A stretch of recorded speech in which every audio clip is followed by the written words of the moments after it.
could run directly from the first floor to the second floor without any steps in between if you wanted. Yeah, you could. I mean, that's like the precursor to the Souls games is Kingsfield. Pretty much, yeah.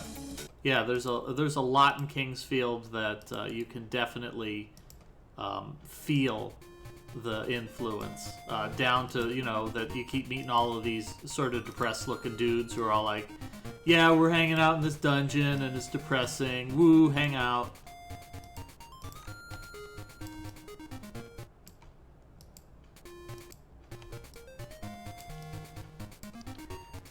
But yeah, no, there's a lot of good ones that people haven't played, and I'm just going through like lists in my head.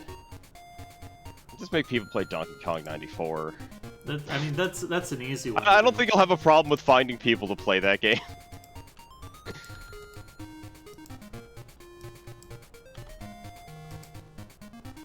Yeah, I've been playing through a lot of. I'm trying to play through a lot of old NES games, and looking to see if there's any good NES action RPGs or maybe some Game Boy titles that are good. Looking for obscure stuff that people haven't played that they may enjoy. And the only reason I haven't, because I've only played Demon's Crest of the series, but what about Gargoyle Quest? Ooh, Gargoyle's Quest and Gargoyle's Quest 2 are pretty good. Yeah, I've heard really good things about them. We did Gargoyle's Quest 2 as a weekly blind. I think everybody just beat the whole game in a 3-hour sitting. Yeah, I couldn't make that. I think I was driving somewhere. That was ages ago. I mean, that was like one of the first weekly blinds.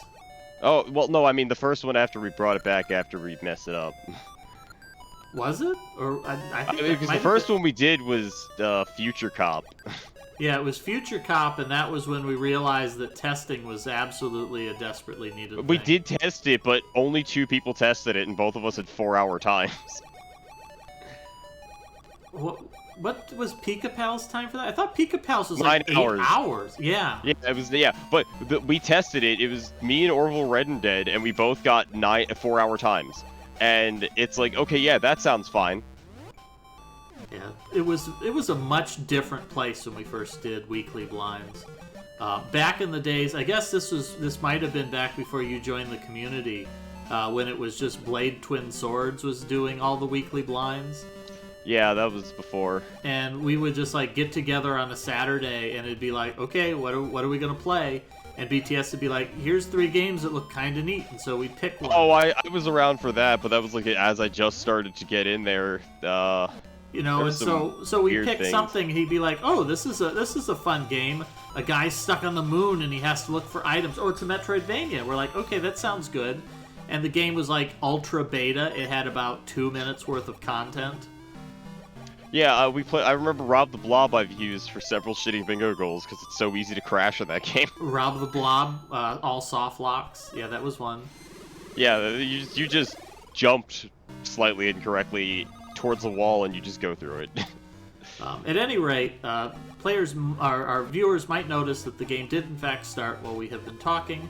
Our players are starting up the final segment of Oracle of Ages. They have completed Dungeon 7, Jabu Jabu's Belly, and there is now only Dungeon number 8 and the grand finale left to go. And our players will be done with Oracle of Ages. Yeah. And as we mentioned in the before the race started, we will be doing Oracle of Seasons. Not right away, however. We will be playing some Blaster Master next week, and that'll take about 4 segments, I think.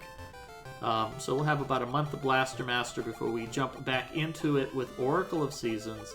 And we will be very strongly encouraging all the players to do that as a linked game, so that they will get to see the true ending, and they'll also get some carryover items. Yeah, that's the couple things that happen. One, you start with a sword, which very much changes the opening of Seasons from something that takes an amount of time to you just walk to the fucking tree.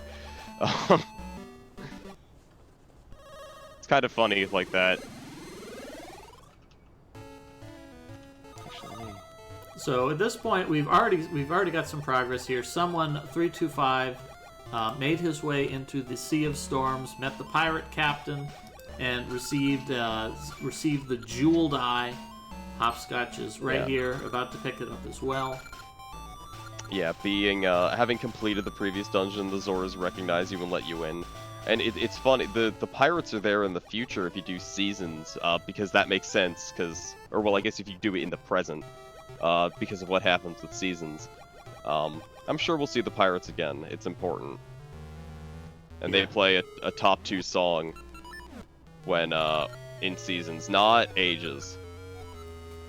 Yeah, when you play Oracle of Seasons and Oracle of Ages one after the other, they have a linked story. Each of them has a little bit of a continuation.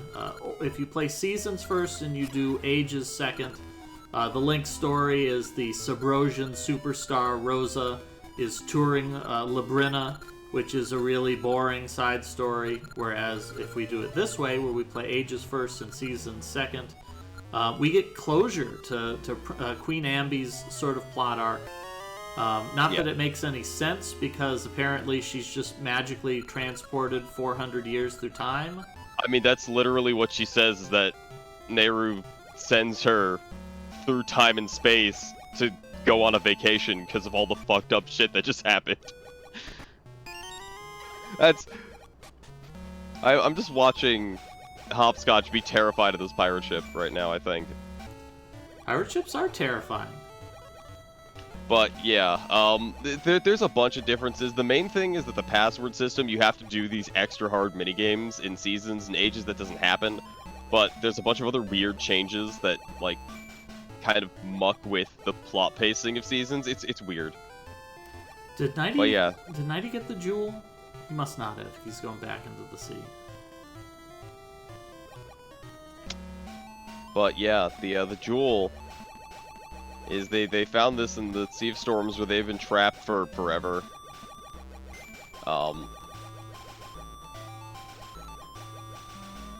This part very much reminds me of the pirate ship, or at least the pirates do, because I was playing them actually at like the same time, Seasons and Mario and Luigi Superstar Saga. You know the exact part I'm talking about. Which part of They Mario remind me and of those Luigi? guys. The first one. The one that came out in like 2002. Yeah. The pirates remind you of that? Well, considering one particular scene with the pirates that we might see, in Seasons. Yeah, we'll have to revisit that when we play that. I can point that out then, because it's very obvious when you think about it. Okay, and we see Nighty has found. That's okay. So we're gonna go back to the Crescent dungeon, right? It's exactly correct. It's exactly the same. Show your courage, wisdom, and power, and the way shall open.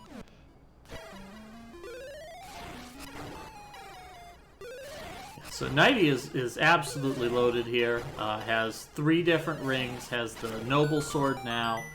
So he is Level 1 power ring too. Yeah, shooting some laser beams here. Yeah. So this is the room where you have to show your wisdom. It's pretty simple. Oh yeah, abusing the fact that the noble sword is good. Yeah, wisdom is knowing that you can push blocks. Sokoban really okay, is a so test. I was curious because I don't remember. You can't destroy, I guess, hard hat beetles in this game with bombs. It's the only way to kill them in Link's Awakening. And so there's this room. Now, I remember beating this room by dropping a bunch of scent seeds.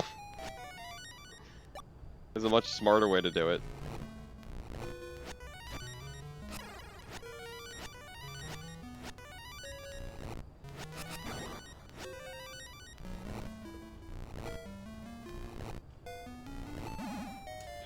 Like, this just makes sense. Anicep's already in the cavern. That's going to take him to the secluded island. I think someone already picked up the eyeball, so hopefully they also remember Tokay Island. Yeah. They're going around, or they're trying to... Yeah, they're in Tokay Island. They have their song. And Nighty's is having some problems navigating this area. This is tricky. Part of the strategy is just you get pretty kind of close, and then you just jump randomly at it and just hope it works. Yeah, so the main problem with this, and Nighty is trying that, and yeah. There we go. I'm surprised he didn't Pegasus Seed first. And then switch to Feather Cane so he could try and see as he's falling into a pit if he missed. Yeah, there was a major element there that you just glossed over. In order to take out the Pegasus Seeds, he'd have to open his menu, and that wastes about like 3 minutes. No, go up! Alright. So, this is a hard puzzle. And best music. This music is sick. And this place is filled with what else but Lionels. Yeah, Lionels are one of those OG Zelda monsters that don't appear in too many of the games. They've been absent for quite a while before Breath of the Wild. I think this was actually the last one that they were... Oh, wait, no, I guess they were in A Link Between Worlds, but the shitty fire-breathing Lionels that aren't threatening. Yeah, they were also in Zelda 3, so they show up here and there, but they don't have a very good track record. Yeah, although, like, the Link to the Past ones are the boring ones. The ones that are OG, these guys, like, run at you, they do, like, 4 hearts of damage. If they, like, stab you rather than the ones in A that. Link to the Past are pretty threatening. It's just they exist for like one screen and you just run by them and then they're gone. Yeah, they're on one screen on the top of Death Mountain. And they breathe fire instead of shooting sword beams. Or, you know, having weapons. Yeah, but And Breath of the Wild really does do them justice as being incredibly threatening enemies. Yeah, especially if you're playing on Master Mode. And I'm just watching Anisep fail to solve this very difficult puzzle.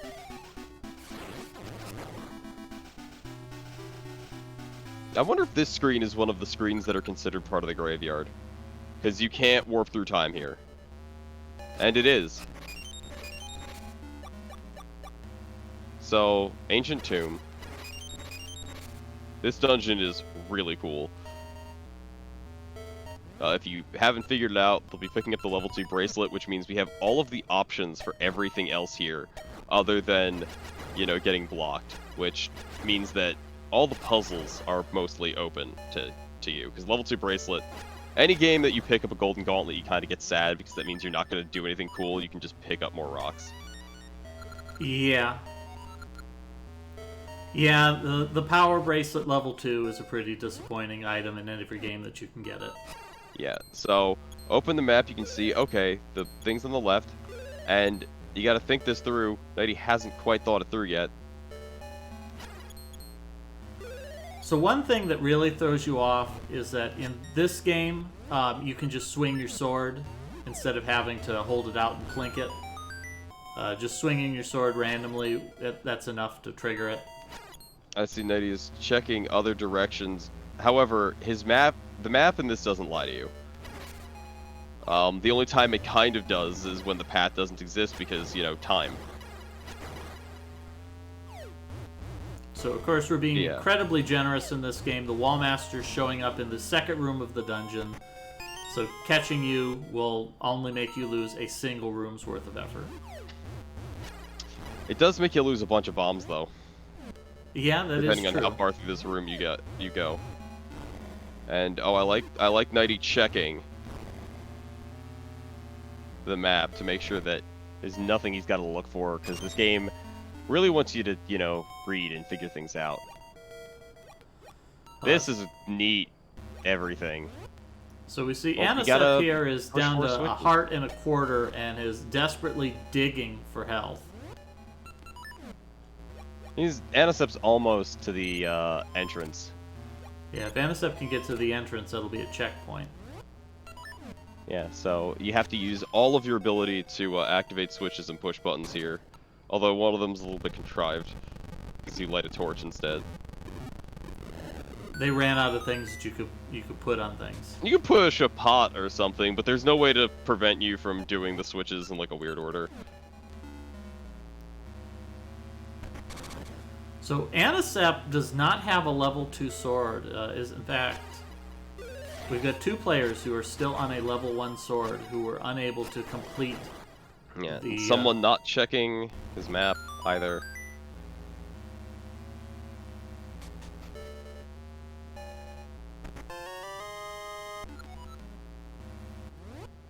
See, this is something that I just find interesting about people who, I don't know, just because I play games and I end up playing them maybe a little bit too much when I like get into them, and them towards the end of the game is just like, I fought this enemy like 1,000 times already, and I just stop fighting anything. Like, it's just, I'm not killing it. It takes too much time. I'm bored.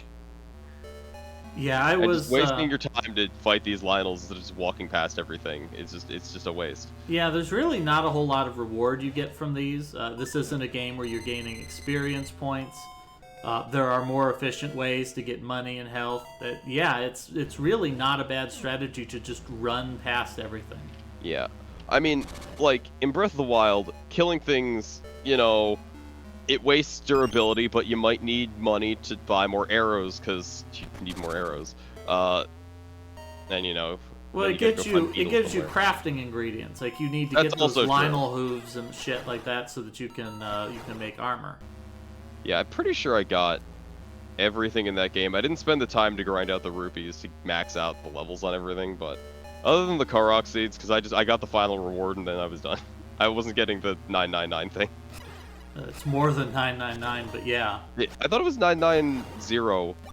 No, it's is it 990? You might be pretty close, like 800 or something, like 980 or something. You only need 500 to max out your capacity. Yeah, I collected them all because I really liked having an excuse to just continue to wander around on all those little corners of the world map. Yeah, that's absolutely fair. This is the first time. Crystal Switch is actually doing exactly what a Crystal Switch says it does. Yeah, so this is a pretty lengthy dungeon.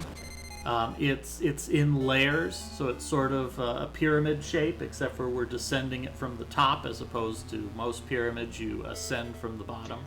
Well, it's an ancient tomb. It's like when they find a pyramid in, you know, the desert. It's really like super beneath the sand. You know, you're not even seeing the base, you're seeing, like, the top of it.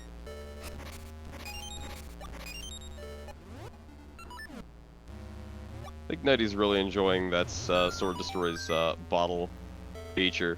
Oh, it's amazing. Anything that gets you out of having to make another inventory swap is definitely... Yeah, because it's like just a sad side effect of only having the limited number of buttons you did on the Game Boy Color.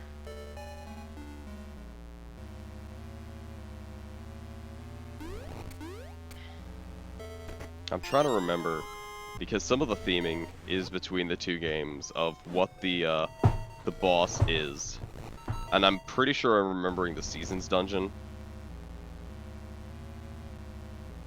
which that's also a graveyard, right? 'Cause that's 6. I don't remember. I'd have to replay it to remember the dungeons. Yeah, it's wherever you get the best item, the most required item. I only remember the Moth dungeon. The Moth Hill is a great dungeon. I remember a lot about the I think it's called the Unicorn Dungeon, actually. The one that you enter into a thing that looks like a giant stone mushroom.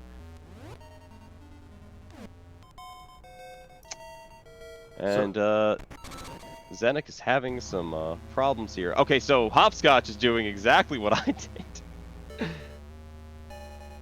It's like, this is how I know where to stand. This is what made sense to me. You know, Cane of Samaria, who needs that? I got Scent Seeds. Scent Seeds and Ember Seeds. Yeah, and Hopscotch is one of our players who actually picked up the upgrade from Tingle. So Hopscotch has got these little seeds just pouring out of his ears. Yeah, and Hopscotch is actually going to solve this correctly, I think. But yeah, I never thought about using the Cane of Samaria for it, for sure.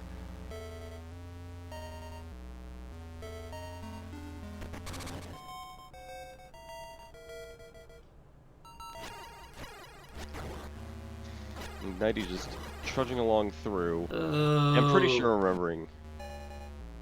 So Hopscotch Hopscotch. sad. Yeah, Hopscotch fell down a hole.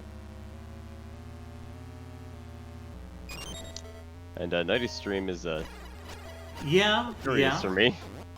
Yeah, This is the copyright protected portion of the dungeon. Can't show it, I guess.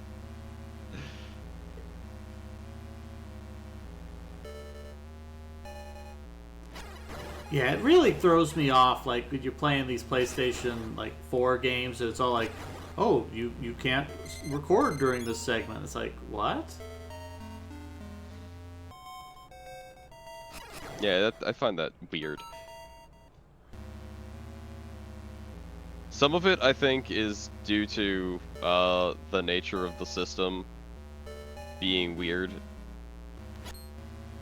Well, I think a lot of it is there's a lot of these games that come out that people are playing them largely just to see the cutscenes. Like, Kingdom Hearts is like 90% just the story, and nobody's really playing it for the action. And the Ratchet and Clank for the PlayStation 4, like, I think half of the scenes were just literally just the movie. Well, did the game come out first, or was the movie before it? They came out about the same time. Because I watched the movie on Netflix, because they were both remakes of the first game, right? Yes. It's been a very long time since I played them. I considered picking it up, but, like, I've beaten those games, like the first 3. Yeah. And it's just like, I have other games I need to play, and trudging through the New World Ends With You game. It's good. Does it still have the buy a bunch of clothes and then your brands influence what oh, you yeah. have? Oh yeah, it's very important. Although they renamed the stat that governs that from style, from bravery to style. Probably, I mean, like, because it was... Maybe it was a translation thing, maybe they just updated it, you know, you can wear more stylish clothes if you just got more style. Because, like, in the first game, you get Shiki, and she starts with, like, 200 style. And it's the only one who can wear anything. Alright, Hopscotch is completely out of these scent seeds. Alright, so here's a mini-boss. It's the Grim Reaper. And, fortunately, everybody knows how to defeat Aghanim. Yeah, I think it's contractually obligated that every Zelda game has to have at least one volleyball boss. This season's have a volleyball boss? I mean, doesn't this count? I guess. Yeah, I think I was thinking of Seasons. Seasons is the better graveyard dungeon, although I just really like the music entering this one. Alright, Hopscotch does a leap of faith into this final room. Hopscotch was very scared because he fell into a pit again and he was gonna die. Yeah, well, the good news is I think this is the exit. I think at this point he will have made a checkpoint. Yeah, here we go. So if Hopscotch manages to die here, we'll respawn from that cavern. Let's see if Hopscotch can solve this very difficult puzzle. Zenik is in the Black Tower. Unfortunately, the game checks for essence number 8, so you need that one. You don't need, like, you need, like, essences 3, 5, and 8 or something like that. It's weird. Right. That it only checks partials. Well, I think that's because the assumption is that most of those essences require you to have the other one, so they're like, you don't need to check for 7, because 7 is needed to get to 8. Yeah. It's like, well, I guess technically you can do... Maybe you can go into 4, get the switch hook, and then leave to get 5 or something like that, but... Some of it Which might... actually you probably can do. Some of it might just be like hedging their bets. Like, Nintendo is pretty sure that you can't get these out of order, and they're pretty sure, but they put in some fail-safes anyways. Yeah, I think Ages checks more. Ages definitely checks more than Seasons checks. Seasons checks like nothing. The Nintendo sort of had a thing with that. I know the Metroid Other M was like that. That there's one place where there's a door that you absolutely can't reach, but they lock it anyways, just to make sure that if you somehow manage to glitch up a wall to the door, that you can't cheat. Except for that screwed everything up, because it's possible to move in such a way that it never unflags, and then you can't beat the game because the door's locked forever. Yeah.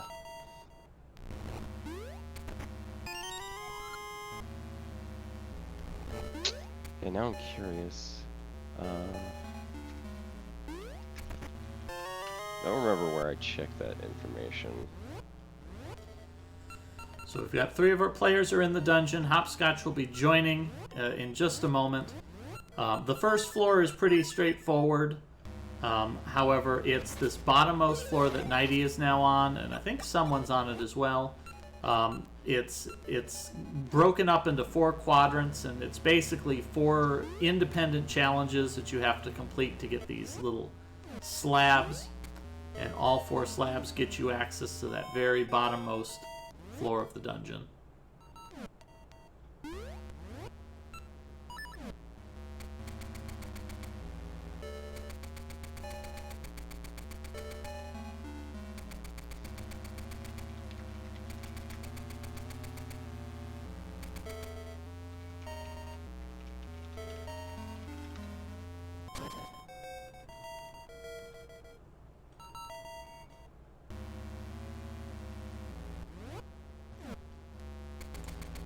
Looks like Nighty is one of those players who's going to go ahead and put those tablets in each time he happens to go through.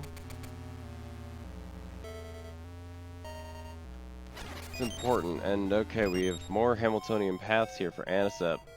Already messed it up by getting bumped. What's important? This one is a much smaller one, so you kind of know how you have to weave yourself through. And Anisep's already... no, actually, you can save this by going back around. Might be able to, yeah. Well, maybe can still save it by going to the right. Oh, can't save it anymore. Yeah, this is doomed. Yeah, it's like all you had to do was go to the right, and maybe I think you could weave yourself up and around, but...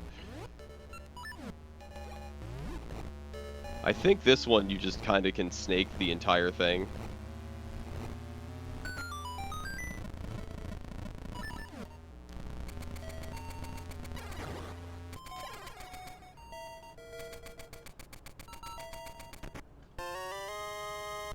You're still fine right now. No, you're still fine. You're still fine. No, that wasn't okay. I think he should have checked. Yeah, I saw it at the end, but he gave up without checking part of it, which bothered me. Okay, so he knows where he has to end.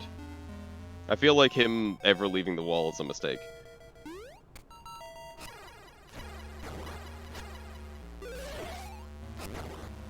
All right, this is looking pretty good. There you go. This should be fine. As long as it doesn't make a mistake to input. All right, someone found the hidden path here. This is probably the trickiest part.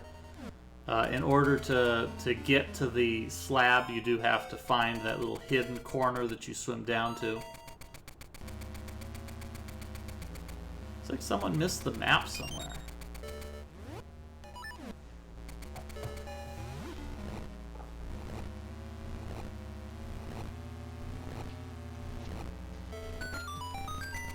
Yeah, this dungeon's kind of got a little bit of everything from every dungeon in this game, which is a nice feel.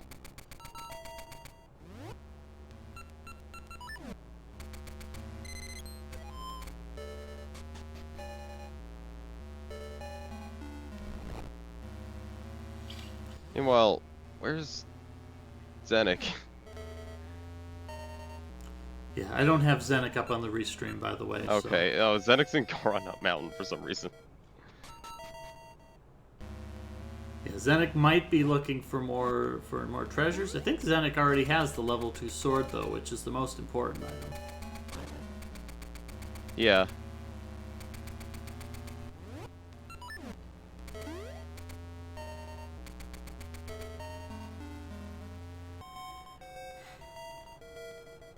Then moving on to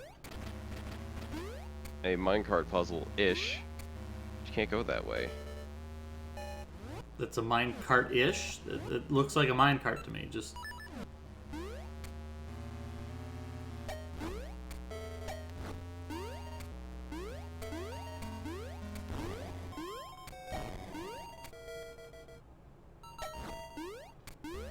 So far, I think Anisette the only one who's found the level 2 bracelet. However, the way this dungeon ends up working out is you end up doing like a lot of parts in a different manner. It's a bit odd.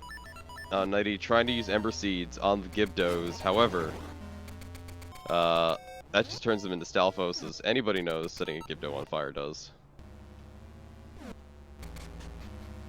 The exceptions being Majora's Mask, because you really can't set them on fire without... The Stalfos are very different. You can't load that many things in an N64.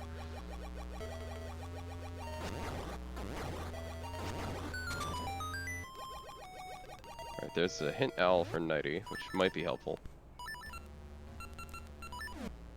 so Anisep here is doing lots of these horizontal shots with the horizontal volleys. He's making them work, but it'd really be easier if he just did them vertically. Absolutely. I didn't see the hint that Nighty got. I was busy watching Anisep.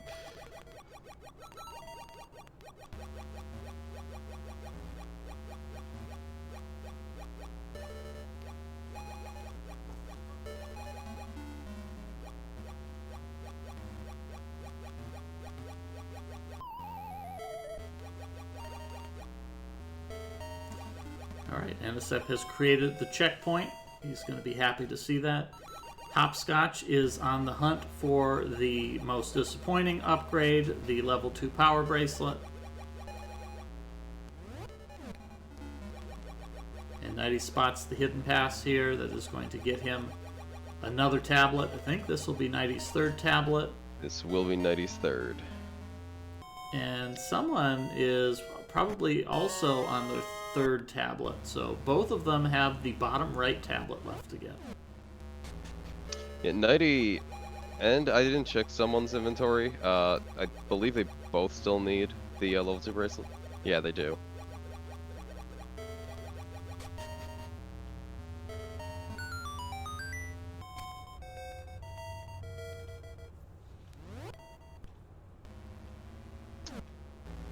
Nighty checks where he is. You gotta find stairs that take you to the bottom right-hand one. You know, they're hidden somewhere.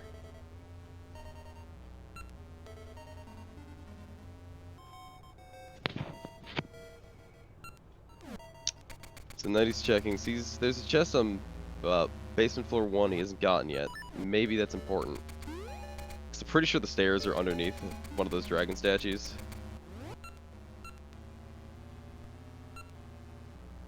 Yeah, it's good game design. You give the player an item, and then you make them go back and try to remember all the places that they saw that they could use it. Yeah.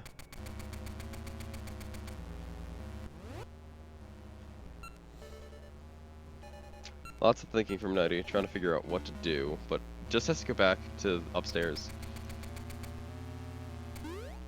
Does Hopscotch not notice that key inside that skeleton? I don't think so. I don't know if Hopscotch has played Zelda 1, which is... the one I can mostly... Like, I know it happens in other ones, but it's the one that it's the most glaringly obvious that there's something wrong with the skeleton. Yeah, they should do that for like a new 3D Zelda, but it'd be like the skeleton's got like a key just You can hanging hear off of his it ribs. around. Yeah, I'd like that. I think they technically did it in Wind Waker with, like, moblins wearing keys as, like, necklaces.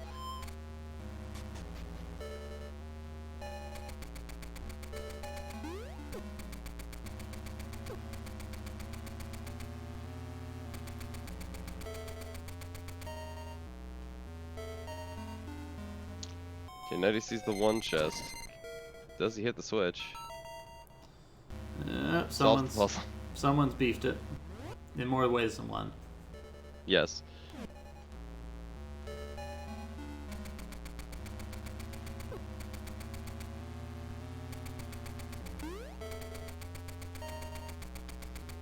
So I appreciate this here, 90 with the Pegasus seeds, so he can move fast, and just saying, I don't care about all these ghosts. I'm just gonna... Yeah, and 90's gonna be moving on to the Hamiltonian Path puzzle in a minute. Very soon. Got 3 players doing Hamiltonian paths at the same time. I think 90's just dealing with the mini Moldworms first. Yep, that's a smart way to do it. Actually, I think you could have solved from there, maybe. I wasn't quite paying attention, but... Ooh, 90 didn't like that right off the bat. Yeah, I mean, it instantly messed it up. Just go with the flow.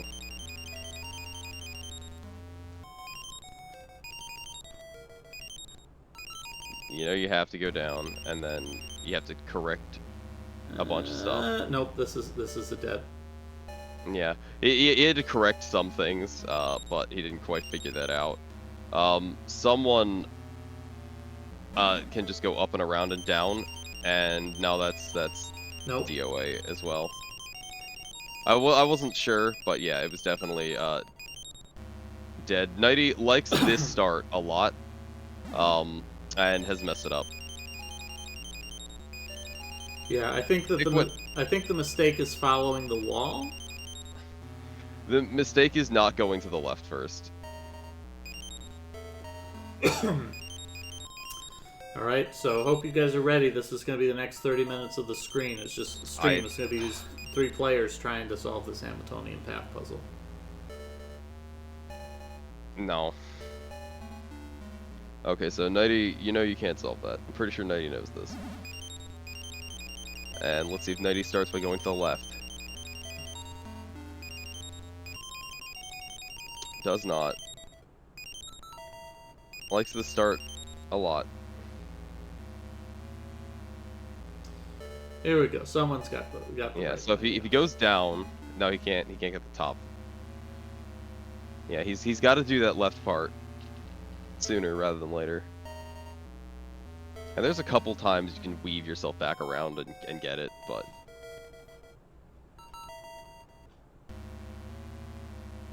yeah, 90's already locked it. Can't Yeah. get it from here. if you ever want to get good at Hamiltonian paths, you know, just do a lot of graph theory for a year. So is there a Link's Awakening hack that's nothing but Hamiltonian path puzzles? Nobody wants to do that.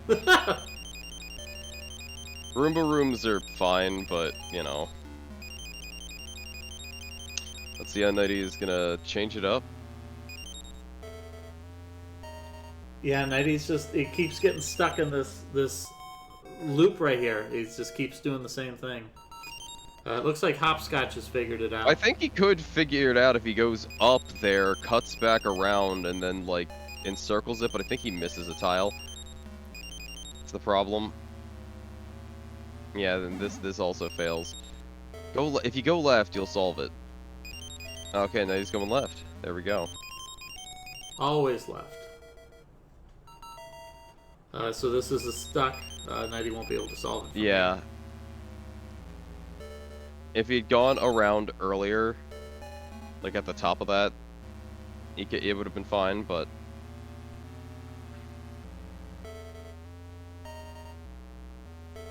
we will see. So at this point, we see that Hopscotch has managed to solve the puzzle and pick up the bracelet. Hopscotch is still pretty far behind here. Needs to pick up a lot of tablets down at the bottom. But this is giving him an opportunity to catch up. Oh, no, He's also 90. got to fight the Grim Reaper. Yeah, 90 missed part. All he had to go was down earlier. He's got most of it. Just keep starting left. I think this will do it for him. Now he's trying to figure out if he goes, how far down he goes. I think he's fine.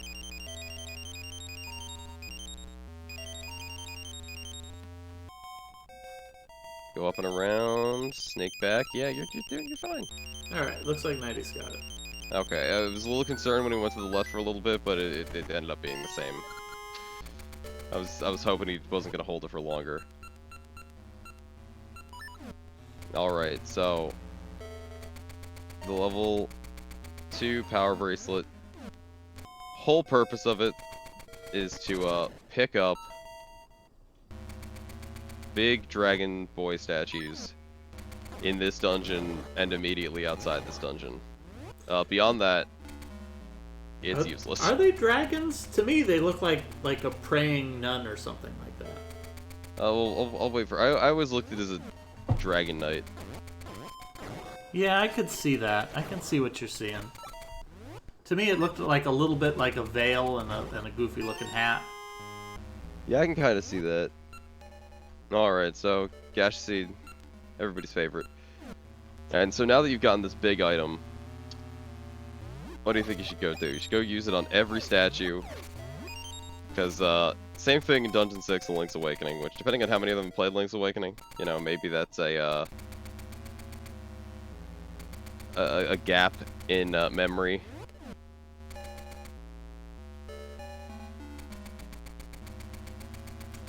Can't you get a piece of heart at a cave north of the Zora domain with the glove? Probably.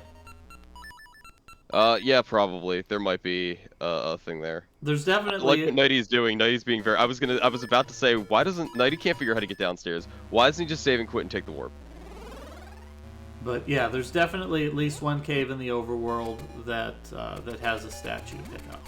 I think there's also one by the Tokay Island as well, but I could be wrong about that. And Nighty already knows what to look for. Finds 3 of them. There's 2 more elsewhere. And actually, because the maps line up, is using the map to try and figure out where he could be. But he's just trying to get downstairs. There we go.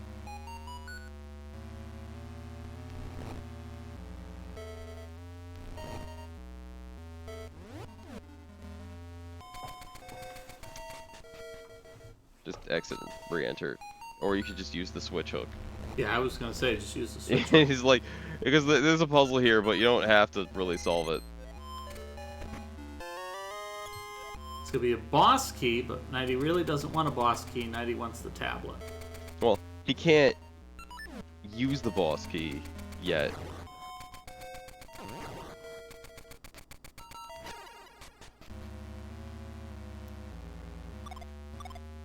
Because, you know, you gotta get all the tablets.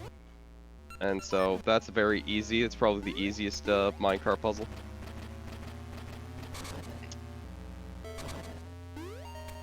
No, I won't even say that one counts as colors. We got one of these rooms. Yep, Everyone's favorite. The best Zelda room, the room where you just wait for all the tiles to move. Yeah. Basement of Tower of Hera. Now, of course, the smart thing to do would be to just stand in that bottom right corner. But that's well, the slow. smart thing to do is to slash it because it activates the trigger sooner. Only the last one. The last couple you can swing down faster because their hitboxes are active. So like I think it's like the last 3 or 4. At least that is how it is in Link's Awakening. Yeah, I was thinking of the Seasons Graveyard Dungeon when I said this dungeon was cool. This dungeon's boring. Oh, well, okay. Yeah, the Seasons has got a really cool Graveyard Dungeon. Well, because it's the one that has the puzzle and the ghosts, and it's neat. It's a really neat dungeon.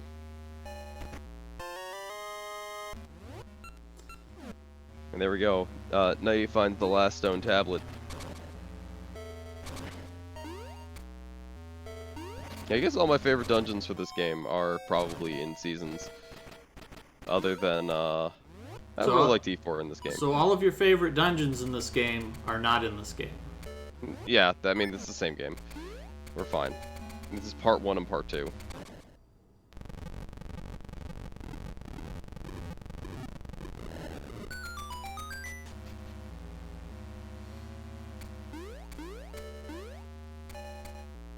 So Nighty entering a lovely 2D section here.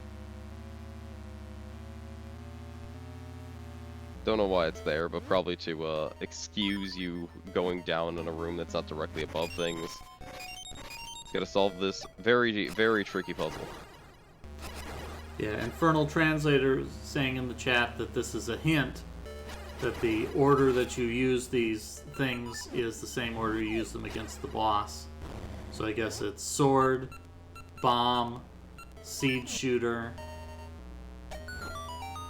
bracelet. See, I don't remember what this boss is, so... It's the giant robot. It's the favorite boss of Miyamoto. It's the face with two hands boss. Oh yeah, it's Facade. Or sorry, it's Bongo Bongo, there we go.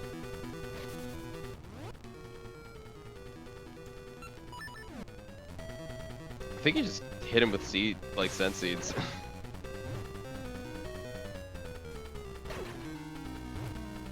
I think there's one of them that you have to hit the hands back. I want to say it's like phase 1 is you hit the hands with your sword and you knock them backwards. Yeah, Nighty gets a Sensi drop, so... Because if he hits the sword, or the hands with the sword, he'll notice they have a special animation. Yeah.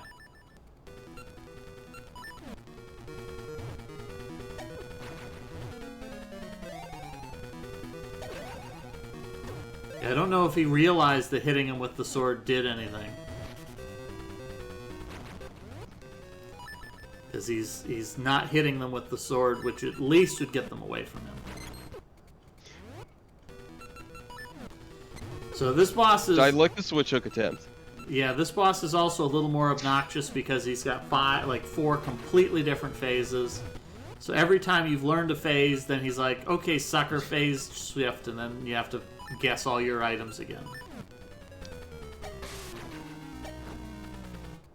It also throws you off because most of these bosses are just use the dungeon item, but you don't use the dungeon item until like the 4th phase. Yeah. Nighty is just not used a sword, even though the sword got rid of the hands. I'm wondering if there will be a point of frustration eventually. Yeah, at a certain point... He knows he got a Sensi drop, and half the bosses in the game you fight with a freaking seed shooter. Yeah, alright, so that's not doing anything. Break the sword out.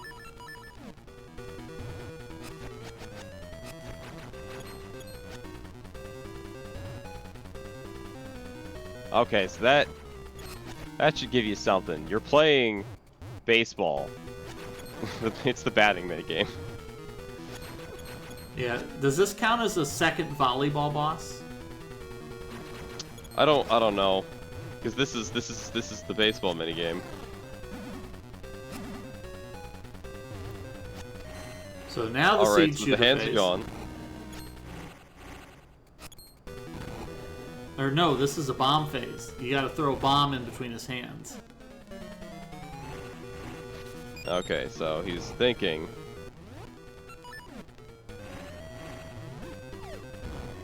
And the game just gave him bombs now. It didn't before, now it does. Because every time there's a boss with ammunition, and it's not Zelda 1 or A Link to the Past, it gives you the ammunition in the room.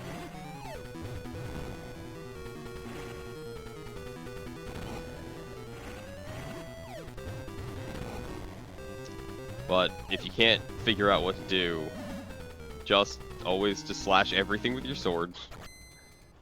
Alright, phase 3 time. So and we got this is the two shield, shields.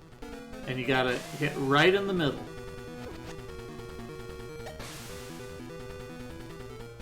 Oh, but you can't reflect that one. Yeah, you can reflect it behind him. And yeah, there we go. Easy job. And then the final phase is finally using that level 2 Yeah, power and bracelet. anybody who's ever fought Smasher knows what these are.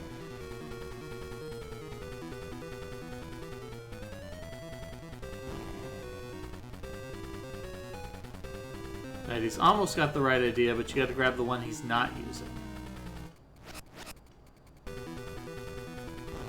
Yeah, he's like, okay, I can't use that. Go for the other one.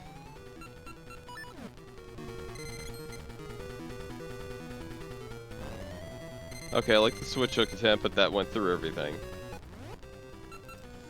Oh, Anisep's already on the boss. Someone's already on phase 3 here. So our Yeah. other player's really making good progress here. And let's see if Nighty... what Nighty's gonna do. Try slashing it. Still has not tried to grab the other ball yet.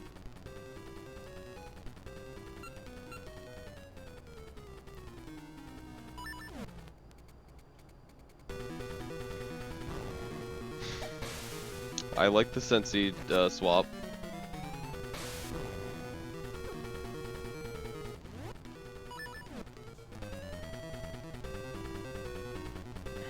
I think it's in Nighty's head. Yeah, I think he's got it. I think he knows now.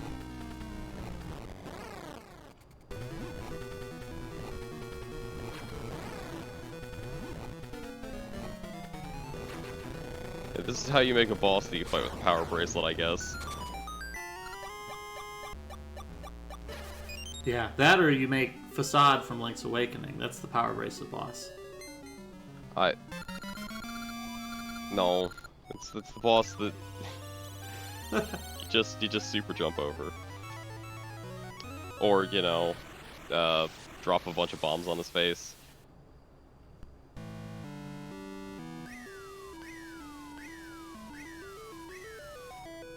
So with that, Nighty is ready to make his way to the very last dungeon. Anisep's still trying to figure out the second phase of this boss. This is the bomb phase. You have to throw a bomb in between his hands, and that's the only way he gets damaged. I think the problem is that Anisep hasn't slapped the left brush. Brush? The left bush. We call them bushes, brush. Alpha. That's what they're called. No, what is it? Like, you know, wild brush. That brush is a large entity, like a forest. It could be like a thicket. I don't think it necessarily has to be that big. I have a small brush in my front yard. I also have a small tree. It's adorable.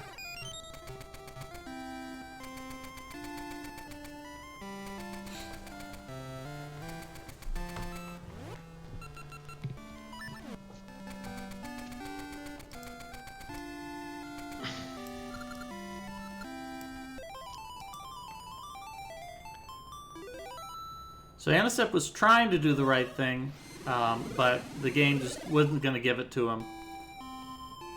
Yeah, so you got to put it in there. He's got to crush it. Okay, this is Nighty checking here for one last time, I guess. Yeah, so there's nothing left, I think. And has to go talk to the Maku Tree. Go into Vaju to appraise. This is a good play by Nighty, because that way he'll get all his rings. Holy cow. Anisep still has the Poe clock.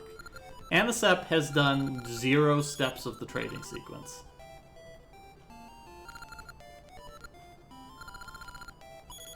Sword damage down, sometimes deadly. I think that you can sometimes randomly one-shot things. Yes. Pegasus ring, that's actually probably something he should swap to. I would add Pegasus ring to my list, like, right now. Oh, okay, so this is... I'm wondering right now if someone is looking to get the level 2 ring. Or the level 2 sword. Where the hell is someone going? Yeah, someone is almost certainly trying to get the level 2 sword. Yeah, and then Nighty's like, fuck tankiness, I don't need that. I got, you know, 13 hearts. Pegasus ring. Should probably go pick up some more Pegasus seeds, though.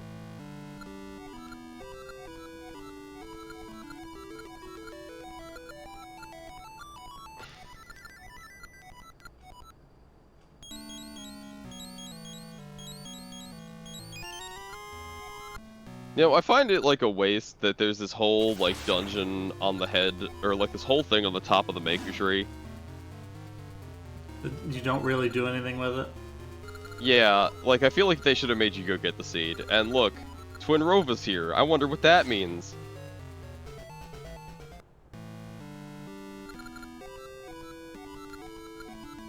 Oh, someone found Tingle and got the upgraded seed satchel.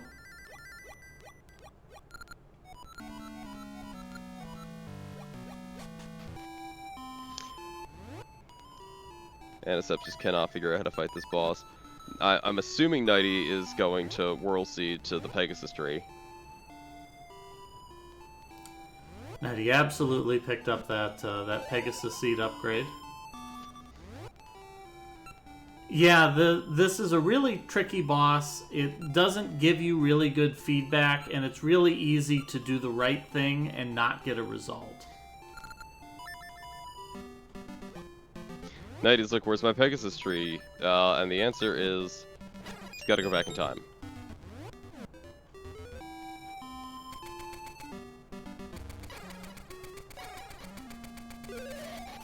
Nighty's going elsewhere. Finds Maple. I'm a little curious as to where a lot of people are going right now. That's an unfortunate potion. Oh, but there's a ring. Maple, let's Nighty have the ring. So Nighty has a potion now. Yep, so I think that was probably the better choice for Nighty. Oh yeah, for sure. Because he'll definitely want to have that potion for the final dungeon. I don't think that Varan is that threatening, although for whatever reason I always think that one of her phases I have to use bombs on, and I don't know why. Like, I literally don't know why I think that... Okay, that was curious.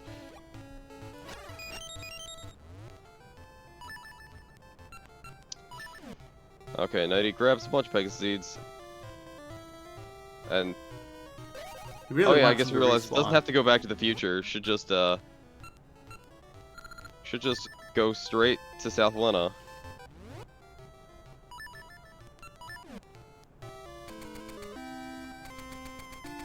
And yeah, you are kitted out. Go fight. Go into the final dungeon. Yeah, so this is a neat dungeon. Yeah, this should be pretty easy for Nighty. He's got a whole 13 hearts. Has the potion, has the level 2 sword. This should be pretty trivial final battle. Yeah, so this is where you learn that Ralph is ready to go stab Queen Ambi to death, and then Impa stops you. And then says like, hey, Ralph is Ambi's descendant, so he's definitely willing to go die to stop this person. Yeah, but instead of dying and saving the world, he was just going to cause a paradox. So that's probably not a good idea.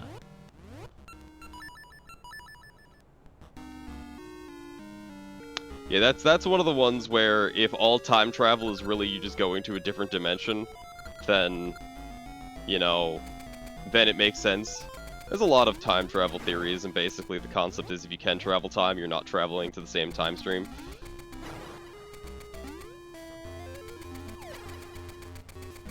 So as you've noticed, the music in Black Tower has changed. I don't know what Anicept is doing with all these bombs here. He knows how to beat the first phase. Being mad, I think. I mean, it's possible, but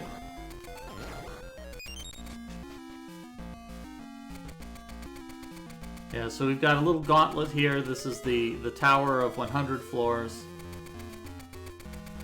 You fight a different monster in every screen. I should play 1000 Year Door again, or at least Super Paper Mario. I really liked Super Paper Mario. I thought the writing was very good. Yeah, some people aren't as fond of it. I thought Super Paper Mario was one of the weaker entries. Jorf played Super Paper Mario and just rage quit the hell out of that game. Yeah, I think writing-wise it was good. Gameplay-wise it was okay. Yeah, the puzzle before tells you the order, but why on earth would you think that? It's yeah. There really needed to be something in there that's like, hey, the owl stat. Oh, here we go. Anicept finally got a hit. Alright, so you use your Make Your Seed here. You have all the essences. It charges this tree seed.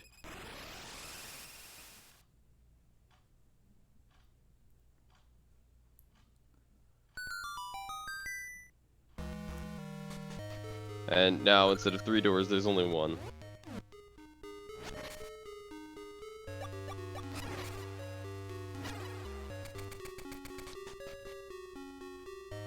Really not sure what someone's doing.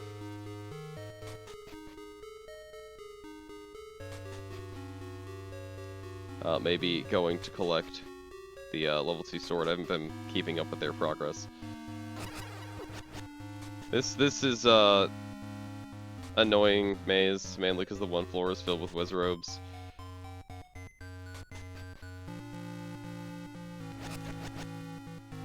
Oh, nicely done. Anisep's got the good strategy here to reflect it off of the back wall. Hit the boss with the seed rebound. Yeah, this is actually pretty forgiving maze because it's totally logical. The staircases match up, so as you're moving through the first part of the maze, if you start from the exit and you work your way backwards, you can figure out this maze pretty quickly. Yeah. It's just annoying because everything respawns.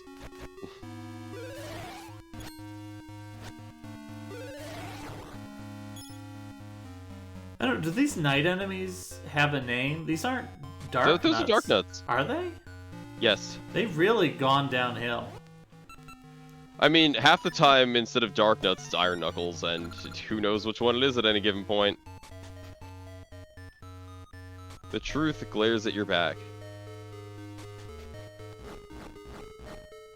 What does that mean? I'm sure we'll find out.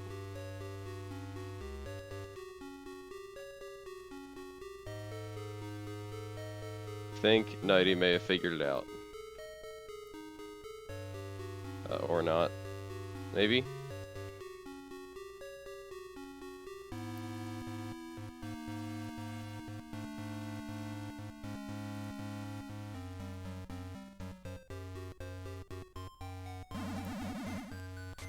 Alright, Anisep makes it to the 4th phase.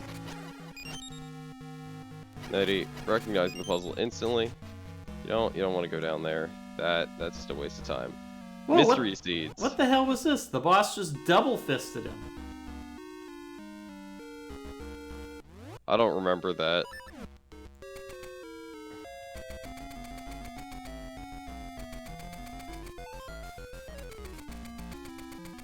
And instead of trying to grab the wrong hand. Ball and chain trooper. And yeah, so this as Zelda bosses want to do past I guess really past Zelda 2. Although unless you want to count the Thunderbird as the first part of the final boss. Multi-phase fight.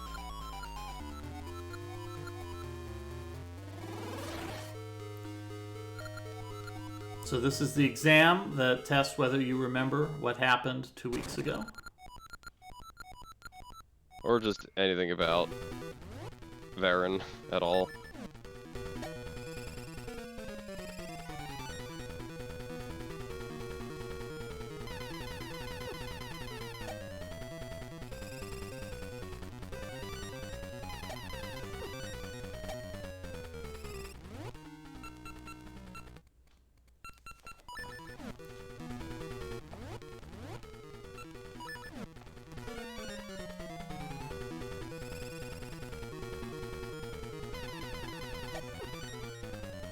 I think having some problems getting some hits in here, but there we go. That's the first one.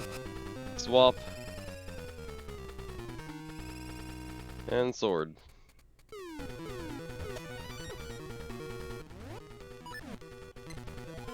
And yeah, there's some different attacks this time. Yeah, she's got summoned I don't spiders. even know what these enemies are. They're spiders. They're generic RPG spiders. I think they're like baby gomas.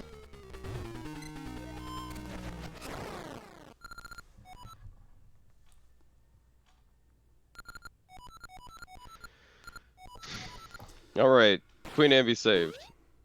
Easy.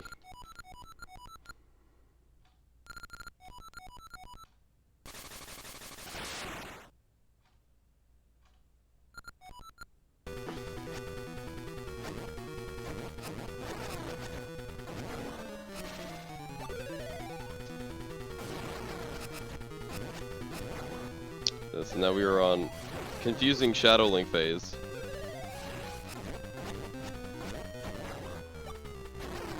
This is about as hard as you think it is.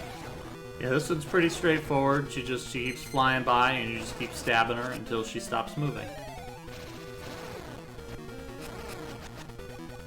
Honestly, fighting fire is harder.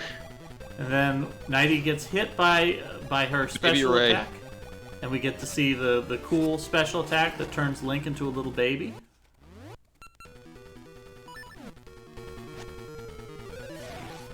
I don't even think I've ever seen that, actually.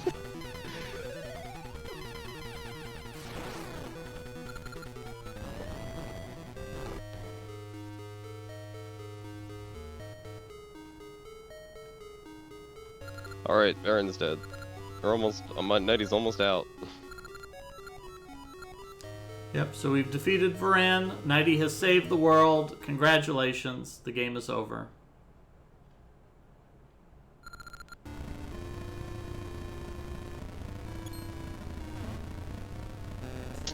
Except, oh no. As Link throws them out of the Black Tower as it's collapsing, and then gets picked up by a Sealing Master. And so now we see she's a bug monster. It gives you bombs. That's not how you fight this part.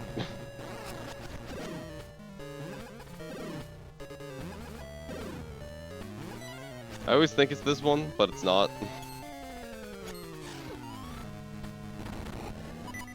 This is bombs.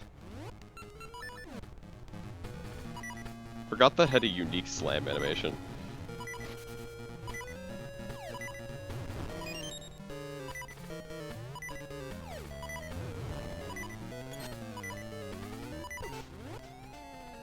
Yeah, sometimes you don't even see this form when you fight her. I think the last time I did it, I only saw one of them. And oh, Nighty not wasting his potion yet. Or, well, two of the forms. Yeah, she's got, she has 3 different forms, I think, that she'll transform into. Yeah, it's this, the bee, and the hoppy thing. The last time I fought her, I think she only swapped to the hoppy thing and the bee. Nighty not trying bombs. Well, he's tried bombs, and nothing happened. Well, he missed with on the spider. Oh, look at that beautiful double ricochet from Anisep.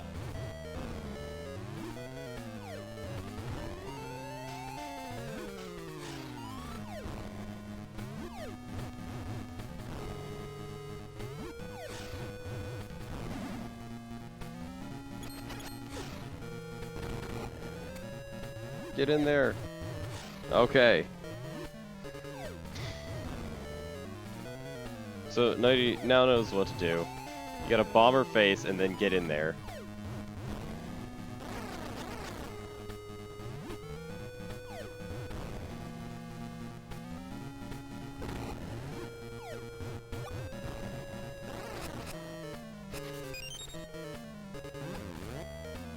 Alright, and we're seeing a change back to this phase.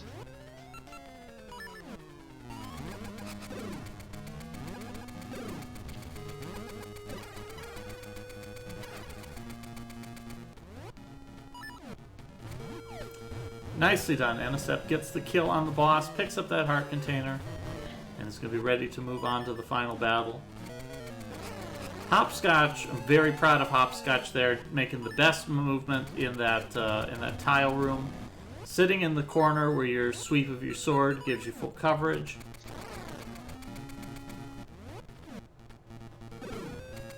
Nighty switching to more damage, gets this phase again. Might not see the B phase for Nighty. Yeah, that's it. Nighty has defeated the boss. Yeah, we don't get to see. Hopefully, we get to see all the phases from somebody. Somebody will get the B phase. Anisep will absolutely get a B phase. Yeah, I mean, I was like, I forgot about the spiders. I'm like, I know you have to use bombs on this, and I know the thing has a lot of legs, so it was the first one, but it's not. It's you just hit that with your sword. We'll probably also see the B phase from someone, since he's only using a level 1 sword, so he's going to take twice as much time to defeat the boss. Yeah, it's like a 50-50 chance. I think it always returns to the hopping form in between, maybe.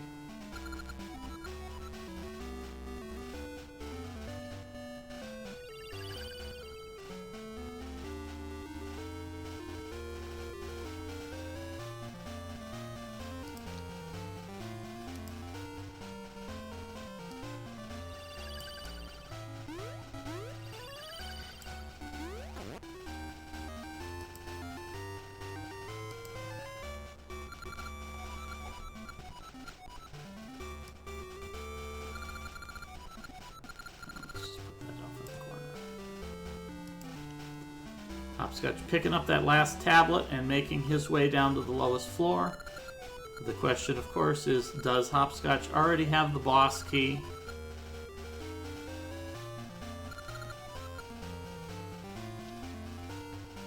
Does Hopscotch have the boss key? We'll find out in just a moment. Does not. Well, can't be that hard away from getting it, considering they made it here. So they have all the items to get the boss key. He's just got to realize that there's some stairs underneath that. And you see someone fighting off against the first phase of Aaron. And we see the big spoilers, big Gerudo witches talking about how some flames were lit. We get some credits. Yep, so you get your reward here. You get to see some lovely pixel art.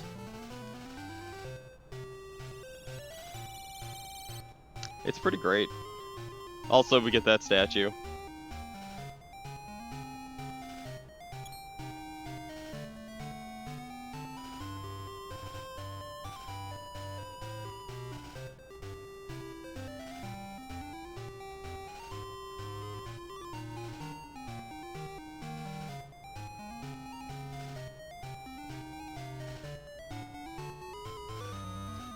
Yeah, so someone's got a much more difficult fight here because the level 1 sword means someone is going to be dealing about half as much damage as Nighty was. Yeah, someone also has the level 2 power ring, however, that just makes, you know, the spider do 4 hearts of damage. That's terrifying.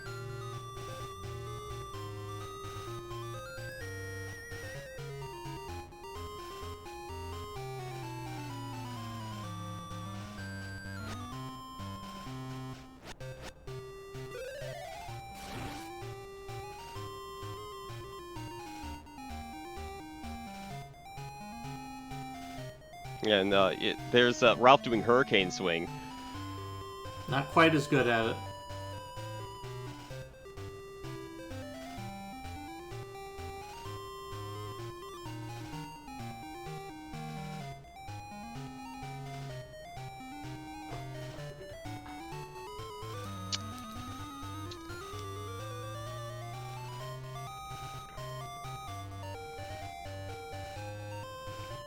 Yeah, just make all these statues. It's been there, you know, for 400 years. This statue of Link the hero. They keep it up very nice. Unlike every other statue in this game, it hasn't crumbled even after the royalty is gone. There's a good pixel art of the Queen who looks a lot like Maleficent.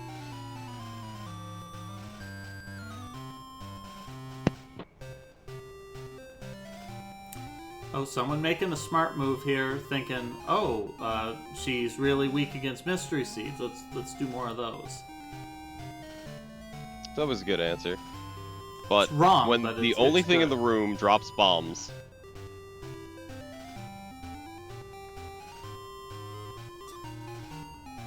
Yeah, the worst possible thing in a Zelda game is making you use bombs on something. All Zelda enemies that require you to fight them with bombs are all equally terrible. I would say that's not true of Breath of the Wild, because you always have remote bombs. And not necessarily true in Minish Cap, because you can get remote bombs. But, I mean, like, going back all the way to OG Zelda, you fight in Dodongos, and it's like, oh crap, I'm low on bombs, we'll have to figure this fight out.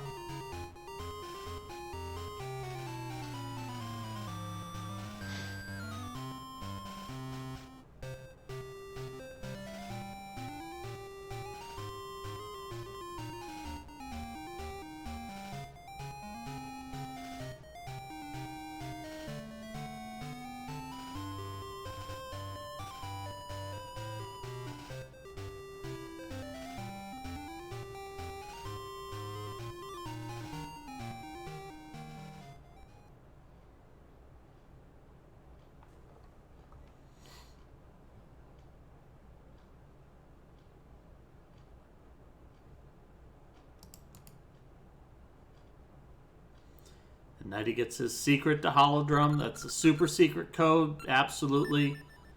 Do not write that down. Don't steal his secret code.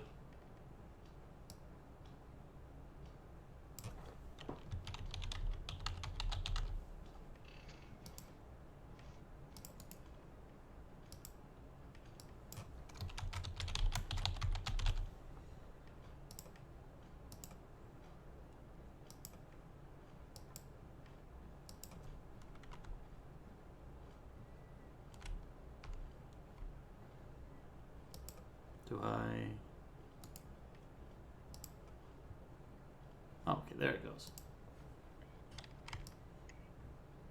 But yeah, now I guess you can pull up Zenik. Yep, we're pulling up Zenik. He's in the middle of his boss fight with the boss of dungeon number 8. What is this boss's name? I'm gonna say Bongo Bongo, or whatever the Pyramid Head, I think is the name of the one from Super Mario 64. Pyramid Head? That's such an awful name. It's let's see what this boss is. It might be like Stone Crusher. That sounds about right. Oracle of Ages bosses.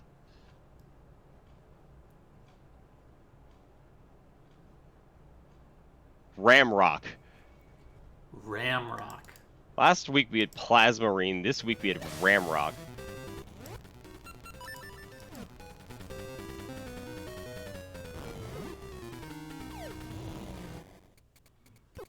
Here you And there's go. a B phase. Look at this. It's terrifying. I mean, it's also like the second easiest phase. Like, you just don't want to see the spider. And there's the kill for someone. Nicely done by someone.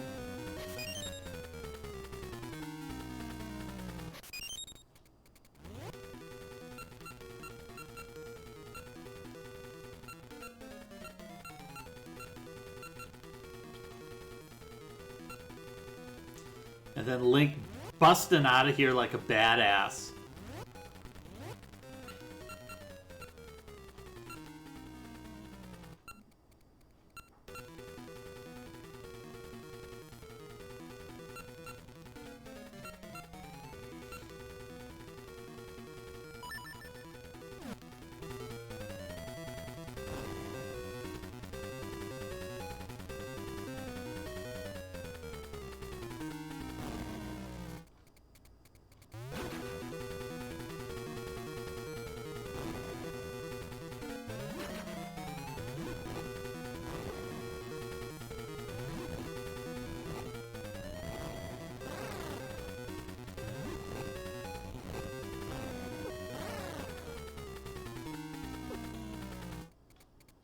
He's like, Anisep moving on to fighting the boss. I'm not getting a sound from Anisep. I have Zenik's sound. Anisep sometimes doesn't have very good audio. It doesn't have audio this time. Audio is overrated anyway. Well, Hopscotch is trying desperately to find anything that hurts this boss. Yep, this phase is a little bit tricky, as we've seen from a couple of the other players. The room drops bombs, so, you know. That's a good hint, but the room also drops scent seeds, and at this point you haven't done a phase that the weakness is scent seeds. Yeah, but if the scent seeds don't work, then switch bombs. Yeah, the worst possible thing that can happen when you're in a blind race is to be in a situation where you figure out the right thing to do, you do the right thing, but for whatever reason you're a little bit off, like your timing is bad, you aim at the wrong part of the boss or something like that, and then you think to yourself, oh, obviously I did the wrong thing.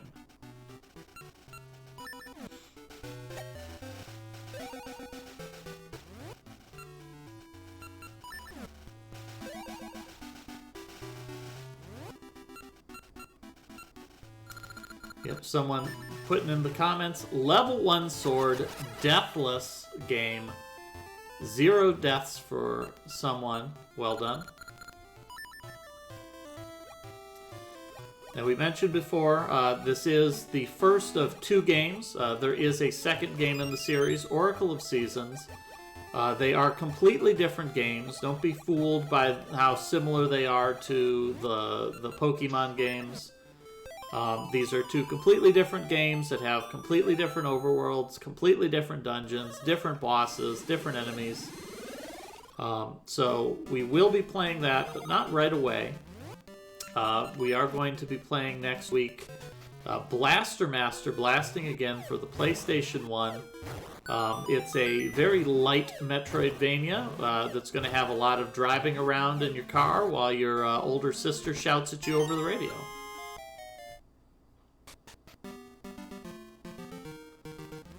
So just the sort of thing that everybody is looking for when they're watching the mystery races here on the Mystery Funhouse channel.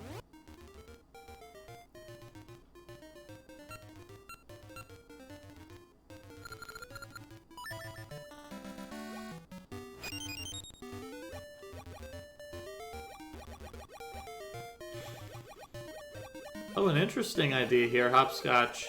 Making a Cane of Samaria block and then throwing it at the boss.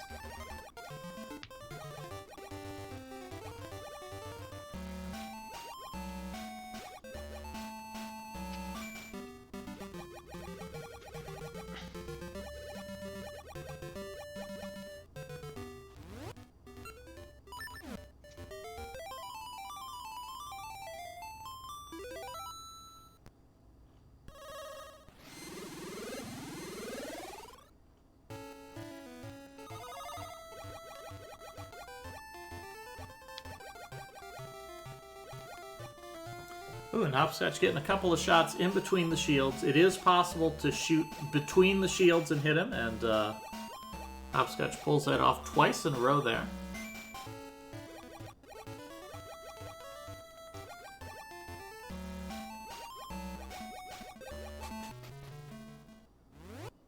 A lot of stuff going on right now. Zenek remembered this, I'm surprised. Noted that down. Once whatever is there, it's probably just a seed. No, it's a ring. It might be a cool. Okay. Some of It could be a cool ring. Yeah, the rings you get from gacha trees are random, but a lot of the ones you find in treasure boxes, they're not random. Yeah, they're. If they were random, I'm almost certain that the way the manip would end up working would be on some chest that drops a ring, because there's one really early in Dungeon 1.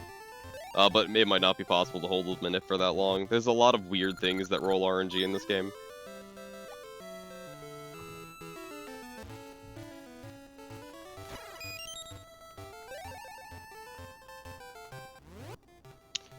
But as we see Anisep taking on the final boss. Yep, phase 1 of the fight against Varan. We've got another. I like how much health Anisep has. I do like how many Dimitri flutes Anisep has.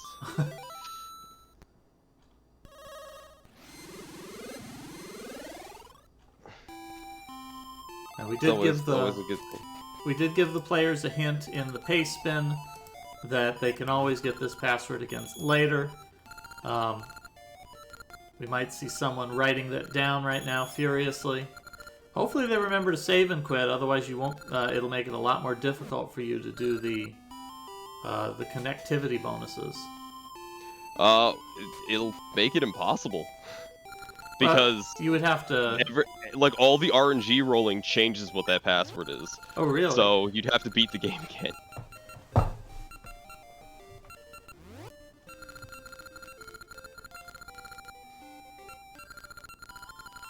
Someone does have it. Just wandering around.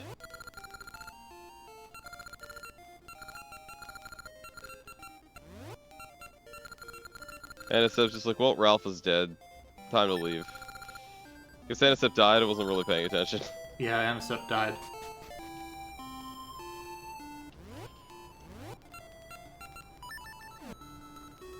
I think there is something, though, where the name isn't enough. Like, you can't just name the same save file. That there's, like, it randomly generates. Oh, there's a whole bunch of stuff that determines what it is. Like, if you play frame perfectly, then your passwords will be the same.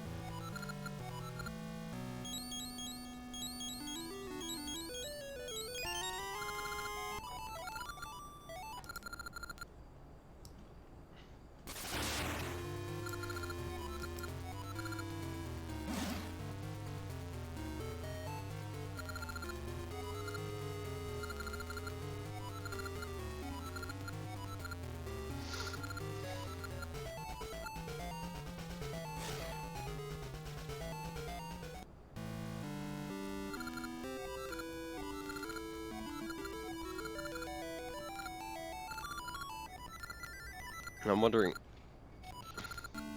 because the Black Tower isn't really that long. If they have too many problems, I wonder if someone will leave and go buy a potion. Although, leaving the Black Tower is a big pain in the ass. that's true. This game, unlike a lot of Zelda games, doesn't have a way of teleporting to the front of the dungeon. Yeah, and it's got a couple of checkpoints in it too, so if you save and quit, it'll like send you back to the halfway point of climbing down. Yeah, well, yeah. Oh, there was a lip ring that Hopscotch just got. Double-edged ring. Sword damage up, but you get hurt when you use your sword.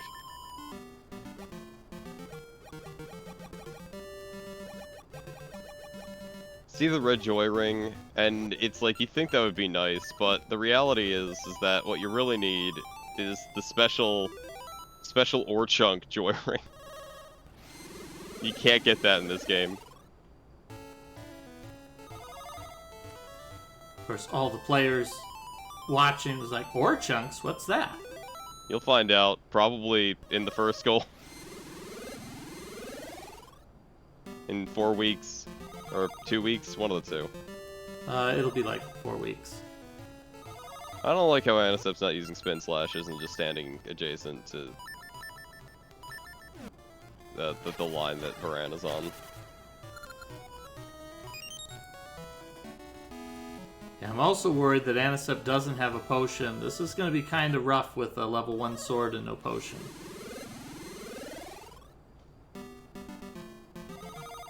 I never think it's that bad, I just think that there's some poor aggressiveness going on. Yeah. The time to be aggressive or the time to be defensive was back at the beginning of the fight when Anicep had health. Mm-hmm. Yeah, Anicep does not have a potion. And getting back down the tower means that you gotta walk all the way to the bottom. Yep. You gotta buy your potion and then walk all the way to the top. Conveniently, there's like some fairy pots like right at the end of this dungeon, so...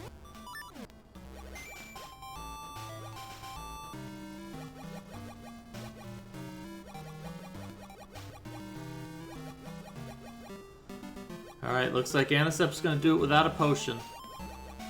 Yeah, you just have to use your sword and then spin slash, like, because you can tell the direction that Varan's going and will always run away from you if decides to run away.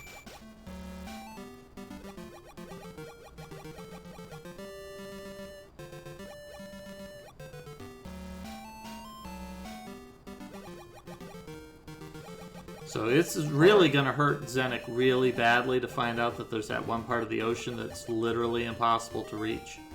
Yeah. And just have to beat the games in the other direction.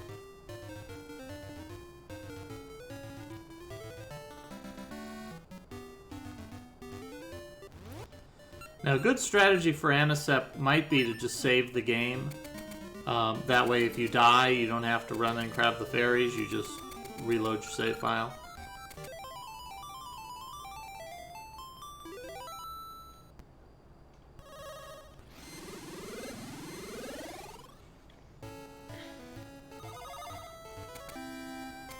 Now, this is something that I thought about, because we see someone here has finished the goal, and they're playing on. I mean, there's not anything to really do right now. Well, you can find the last few hearts. Someone is missing 3 heart containers. Yeah, but that doesn't help, the other game. Yeah, the only thing that could possibly help the other game is knowing where the NPCs are that ask for passwords. My thought was, I was thinking that, when the players are playing the other goal, would they have to do it during the race? And my thought was, you know what, I'm just going to let them. They can play as much Oracle of Ages whenever they want to. If they want to pull it up in the middle of the race to get the item, go for it. If they want to do it between sessions, I feel like they it. shouldn't be allowed to do all the password-based stuff.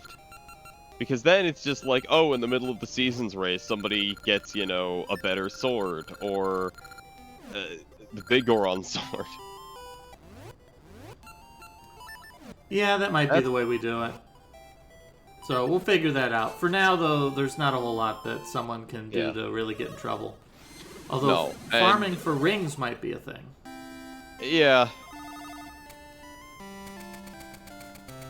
But someone already has level 2 power ring, so it doesn't matter. Well, I thought the level 2 power ring was one of the non-random ones that you find in a box. No, they manip that. Really? Yeah, I know that's the ring that they manip in seasons and ages, I believe.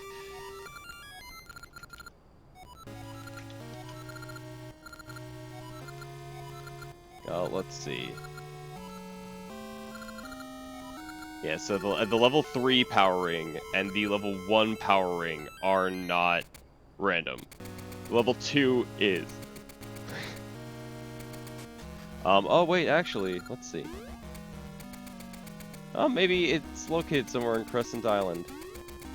Because I seem to recall when I played, I'd always wind up with it, so I felt like it wasn't random. Let's see where it is. Look at Zenik here. He's going all parkour on these enemies. Yeah, this is better. This is how you move in Zelda games. Remember, this is Alpha. He says this is how you move in Zelda games. You jump over the enemies. That's how Zelda games work. Exactly. All the good Zelda games let you do it.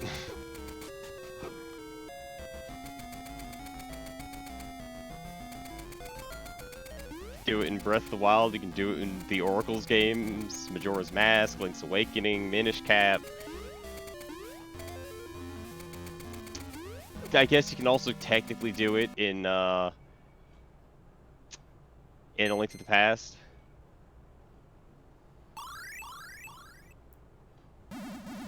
It's a lot of Zelda games that have jumping. Just how much control you have over how you're jumping, or how good your jumps are, varies wildly. Alright, it's spider time for Anisep. There's no way that this goes well. Let's Anisep remembers that it's weak to bombs. But if he gets hit once, he's dead. Well, Anisep isn't going to remember anything is weak to bombs, because this is the first time he's been here. Yeah, and hasn't gotten a bomb drop, I think, unless did. I'm not sure. Mystery Seeds, I respect. Okay, there's a bomb drop. That should be the hint that you need. And it was.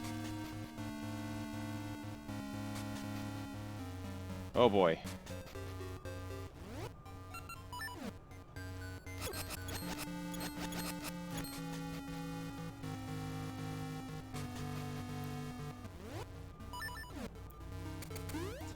Well, the good news is Anisep now knows the solution to the hardest part of the fight. The bad news is Anisep is now in really bad shape. Has used up a lot of his mystery seeds and bombs. Needs to top off health. This is kind of ugly, and there's no really good spot to refill anything except for your health in here.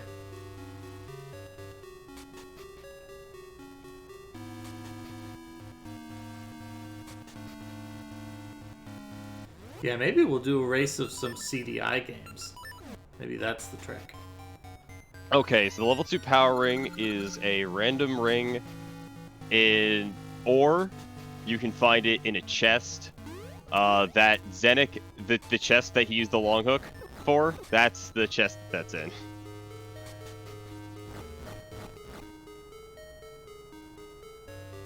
I don't know if Zenik talked to the owl. Yes. Or also possibly thinks that he can't move. Which, the first time I did this, I had that thought.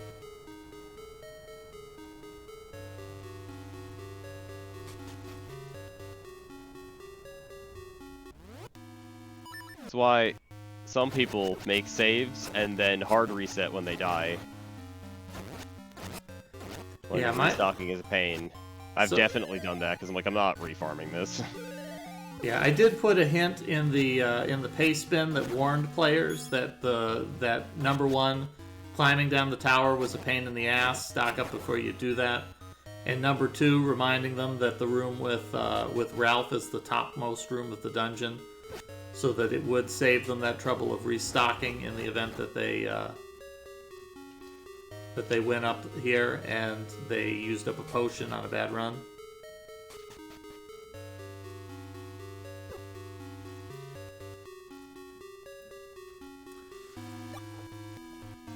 So Zenik does not know the solution to this puzzle. Yeah, I thought maybe talk to the owl, but did not. He's not, Oh, here we go. I don't know if you can solve this before the flames enter. You might be able to, yeah. So Zenik was walking backwards with the sword. Maybe he got the hint and he just didn't understand it.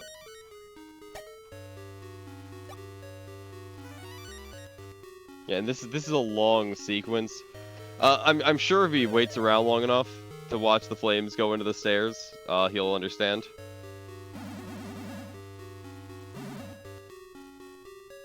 Well, it's the one next to it, unfortunately. Well, the good news is, if Zenik picks one of the ones that flame goes down, he has a 25% chance of getting it right. Which is way better odds than what he was before.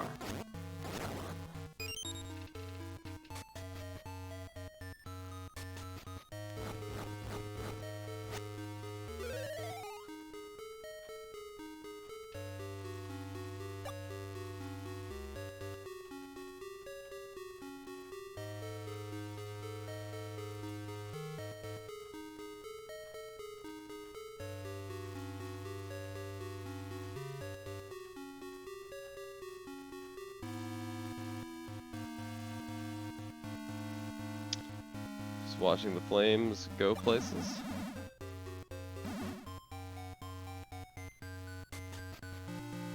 And Zenik goes with the same one he did the first time. Alright. Hopscotch. It's Hopscotch's turn. Hopscotch pulls out his shield and goes back down the stairs. So I think Hopscotch recognizes that owl as something he needs.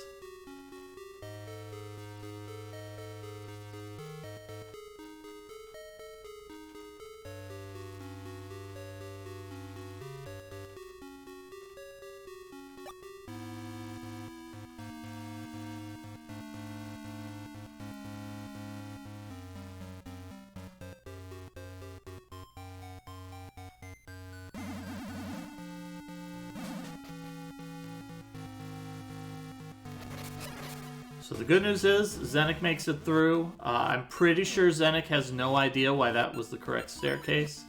But you know what? That's still good enough to finish this up. It sure is, as Anisep is fighting the spider. Yeah, Anisep knows what he's doing this time. Yeah, Anisep is mostly just terrified of the spider ever getting an attack off. Switches forms back to this thing. Yeah, the feather is really nice. Switches. Oh, here we Pegasus go. boots. Pegasus seeds, not boots. Pegasus seeds, yeah, these are seeds.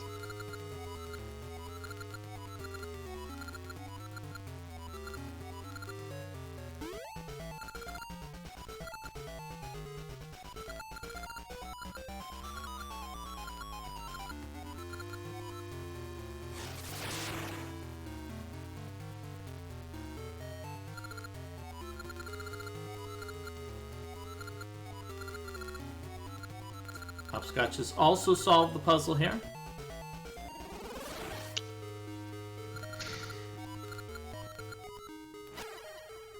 Anisep having problems dodging the spider when it goes up, but not switching to Pegasus seeds at all, which I find curious, but who knows how much health this boss has left. Infinite health. And it's on B phase, this is probably bad. Yeah, this is tough to dodge, but there is the advantage that it's pretty easy to damage. You just hit it with whatever. It's pretty easy to dodge. It just moves into the same figure 8.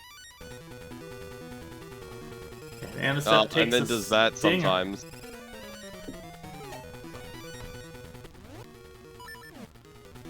So Anisep not saving the game and loading, so Anisep's resources are starting to dwindle here.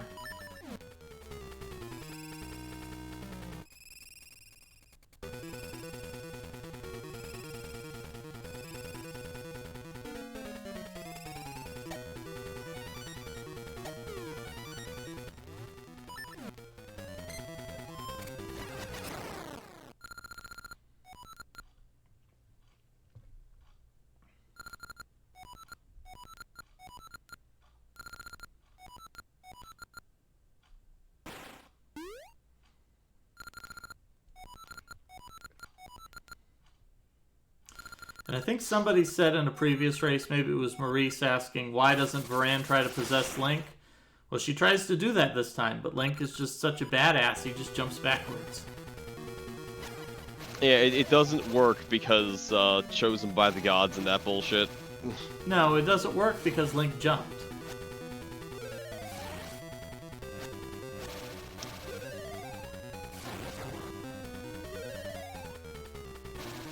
Yeah, Link can jump without feather equipped in cutscenes. It's a little sad making.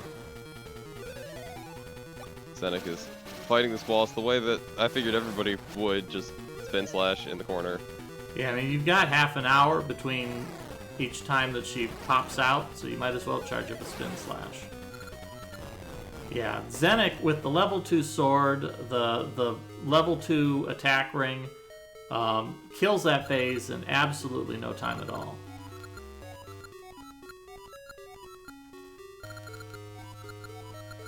So do we think that someone is going to go play the dancing minigame for an hour now?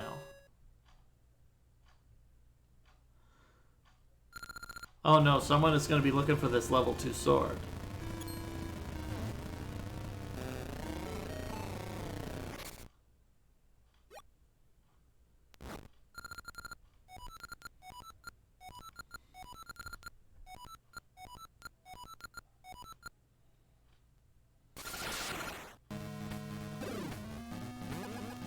Yeah, Anisep really needs to do some spin slashes here.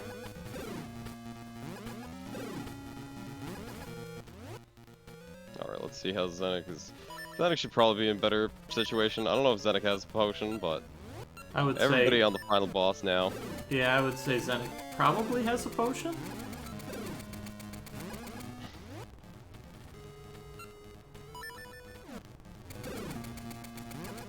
Yeah, Zenek knows he needs bombs because the thing dropped bombs. But unfortunately it closes. I hope that doesn't give Zenek any poor ideas.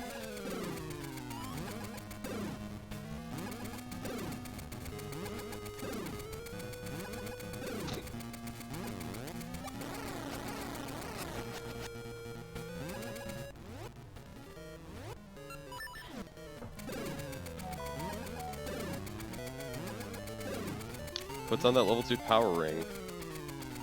It's gonna mean he's doing 5 damage. But also gets annihilated by... He immediately takes that off.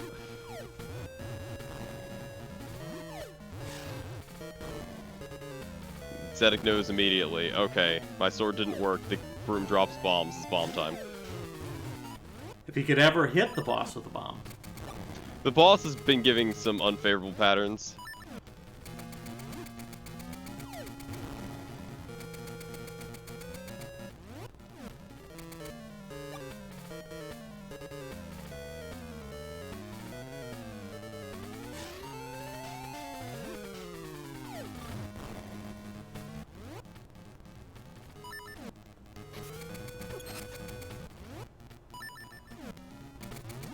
Okay, Zenek, I think, realized wasn't doing any damage, didn't make the sound. If you don't hear the audio cue, or like the music greatly change in a Zelda game, you're usually not doing any damage.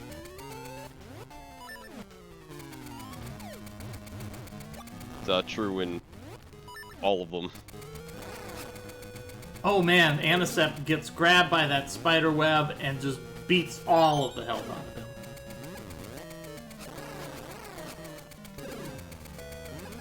I think Zenek is going to clear this boss.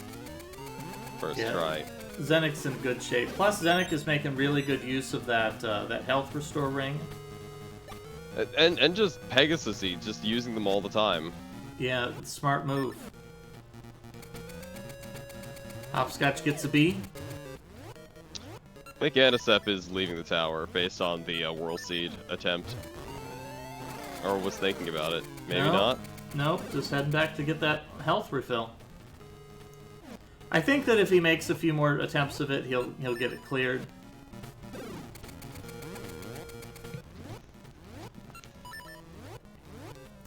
Hopscotch is again playing the best part of any Game Boy Zelda, which is figure out what the hell is the boss's weakness.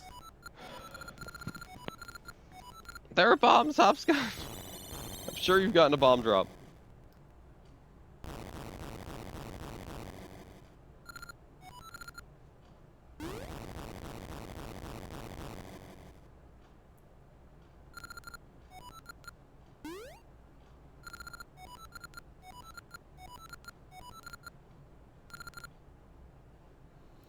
Of course, Hopscotch is not as afraid of this boss as the other players.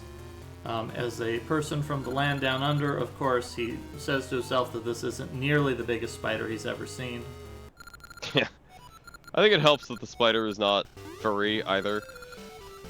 It looks very metallic. Or, I guess, stone. Is metal a stone? Is what? Is metal a subset of stone? Maybe? Because I It know doesn't that look biological. That diamond is the hardest metal, but Diamond is unbreakable. That's all you need to know. so unfortunately, Hopscotch getting killed by bees. yeah, Hopscotch took a death at the end there. Hopscotch did not have a healing potion.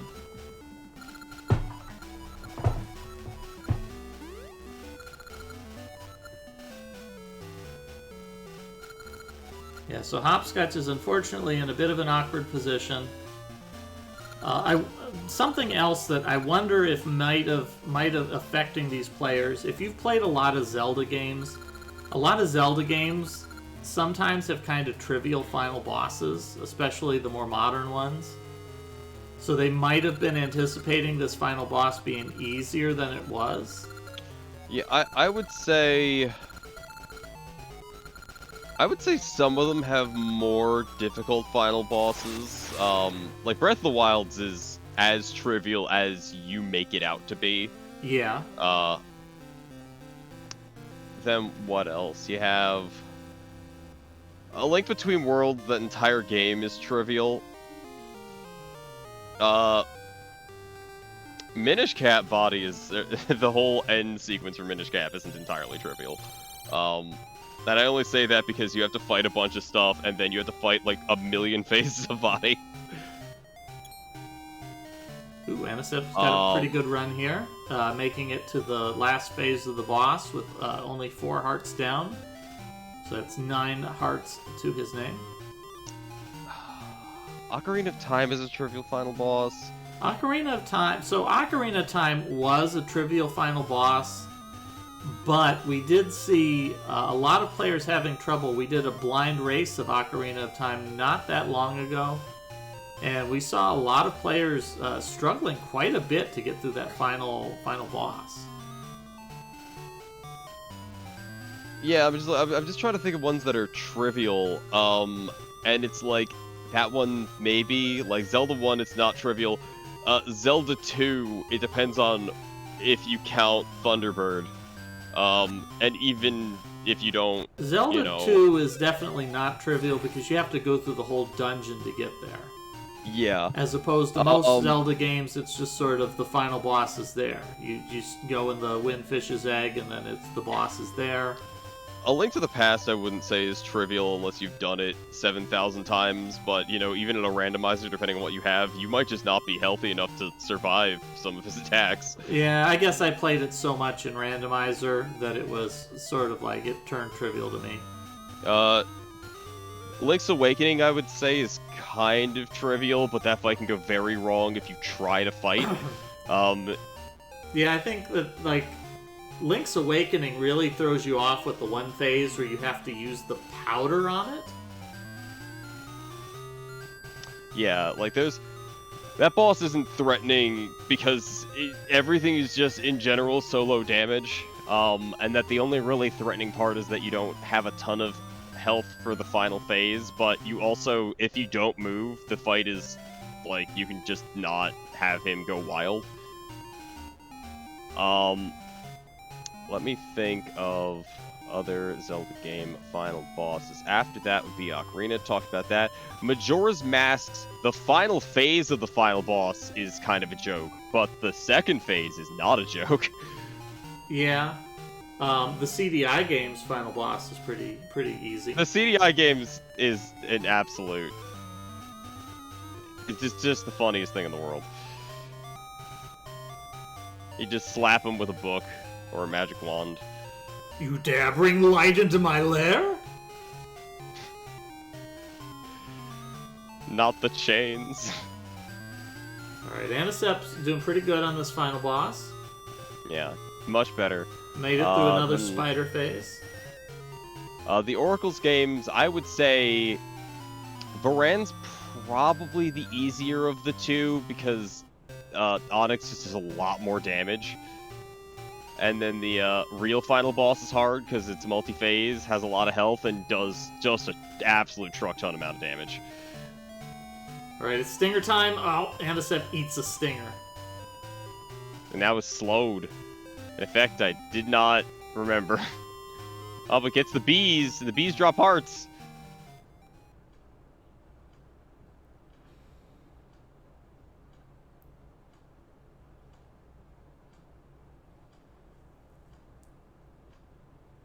Alright, we're back to the bouncy boy phase.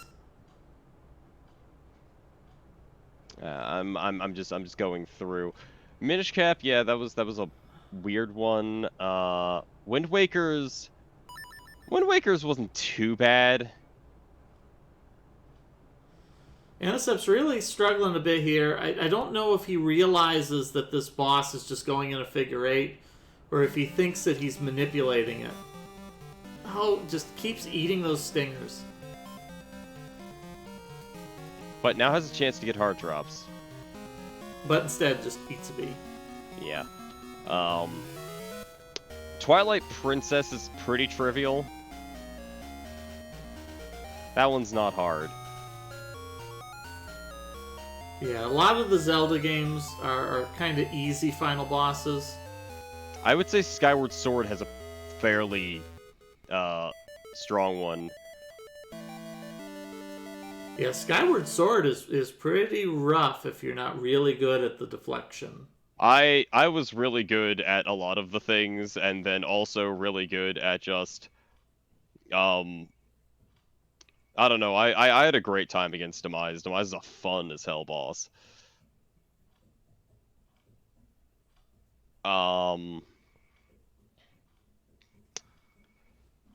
Then what? I can't. Spirit Tracks sucks. So that one's Spirit pretty Tracks easy. final boss is pretty awesome though, even if it is kind of easy. Ganon literally hijacks a train to fight you is basically how I've decided that game ends, and I hate it. It's There's awesome. so many things I hate about that game. It's so awesome. It's so dumb. It's so great though. Just like you have this villain the entire time, and he's just like, nah, I'm gonna summon this guy, and it's just actually Ganon.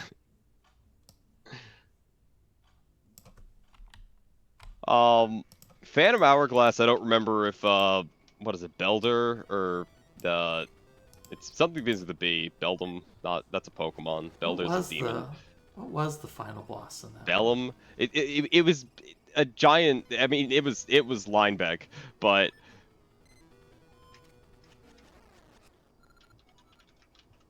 Phantom Hourglass is unironically like, Bellum is the name. It's unironically like one of my favorite Zelda games. I very much enjoy it. So, didn't they have an emulator that they came up with recently that lets you do,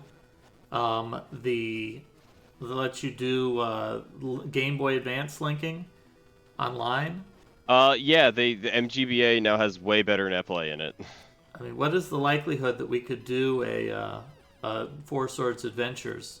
Four Swords Adventures, actually, they just came up with that, and I think people can connect the Game Boys over NetPlay, and then maybe over Discord screen share. I don't know how bad the lag would be, but maybe. That would be pretty sick if we did a co-op of that one. I would play that again. We might even get it set up in teams, like have a Team A and a Team B. That'd be pretty sick. I would absolutely do that.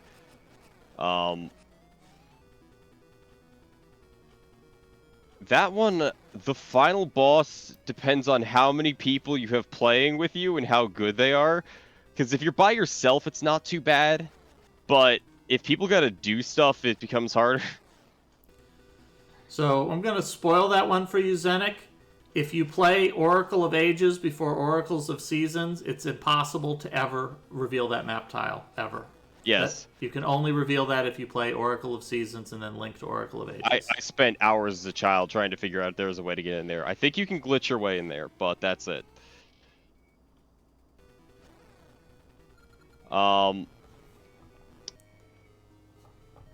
I guess Hopscotch finished, so we just have Anisep left. Yeah, we're just waiting on Anisep. Going down the Zelda game, I don't know what the final boss of Link's crossbow training is, if there even is one.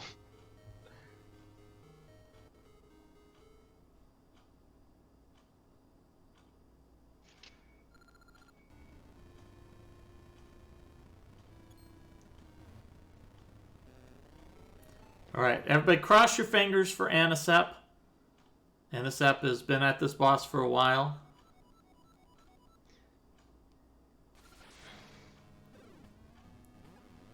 Anisep's been at this long enough, he knows all of the different phases, knows all of the weaknesses. The only thing that Anisep doesn't know is that he never learned the secret art of the sword, to spin the sword.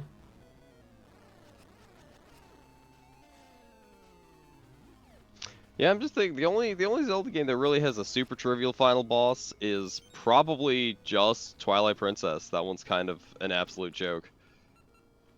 A couple of them are as hard as you make them, and some of them are only easy because you fight them 1,000 times. The Link's Awakening remake boss is pretty easy. They made that a much easier and hilarious fight.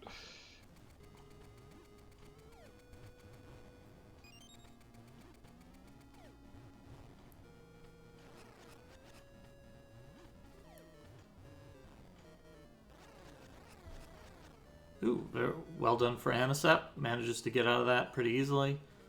I'm not sure how much health this final boss has. Enough. Less than... I think more than Onyx, but I don't know. That boss fight is terrifying. I mean, Onyx is just Sigma from Mega Man. Yeah, I'd say that fight's a little harder than that, though.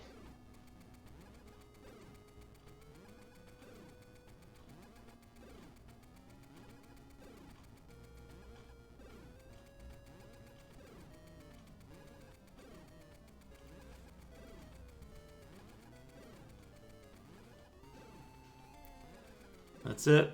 Anisep has burned through the last of his Pegasus seeds. He has to really take advantage of, I think, maybe using Feather to dodge better and diagonal movement. Okay, B phase, that's kind of actually what you want. You can get a lot of damage in really quickly. It's not super threatening. Alright, there we go. Dodges the stingers for the first time. Now it's the baby B phase. Oh god, he gets hearts. Oh, he's eaten up all these hearts and he feels so good for it.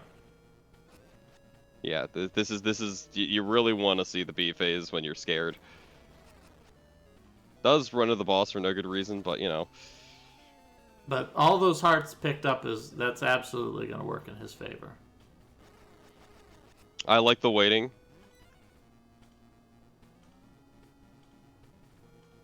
And another B phase. Come on. Just not getting very many hits here.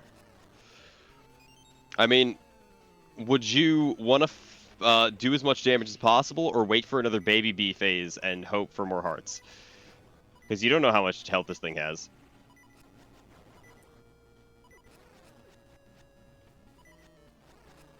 Oh, come on, just Now die. I would want to kill this thing, because it's not... Oh god, it's still alive.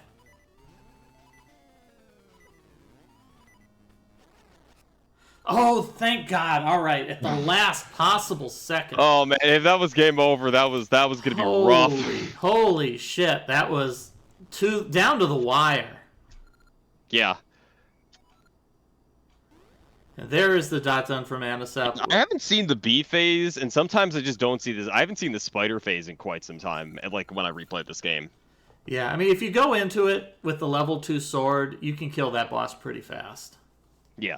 You just use spin slashes every time it lands, and then when the thing thumps, you just jump instead of trying to, be clever, and you just obliterate it. Yeah. You can kill it in, I think, like 1.5 cycles. It's kind of a joke. Onyx, not so much. All right. So players doing excellent here. Everybody finishing up in less than 2 hours. Everybody well done. Comment from Anisep: 0 Pegasus seeds, half a heart, and a dream. Yeah, level 2 sword with the level 2 power ring. That's pretty powerful. That's just damage output out your nose. And as long as you're pretty okay at dodging, it works out really, really to your advantage. So that is the end of The Legend of Zelda: Oracle of Ages. Of course, we will be continuing by playing The Legend of Zelda: Oracle of Seasons, which will be a linked game. Players will use the password that they got here. They'll be able to start the second game with some small changes as a consequence of it being the second one.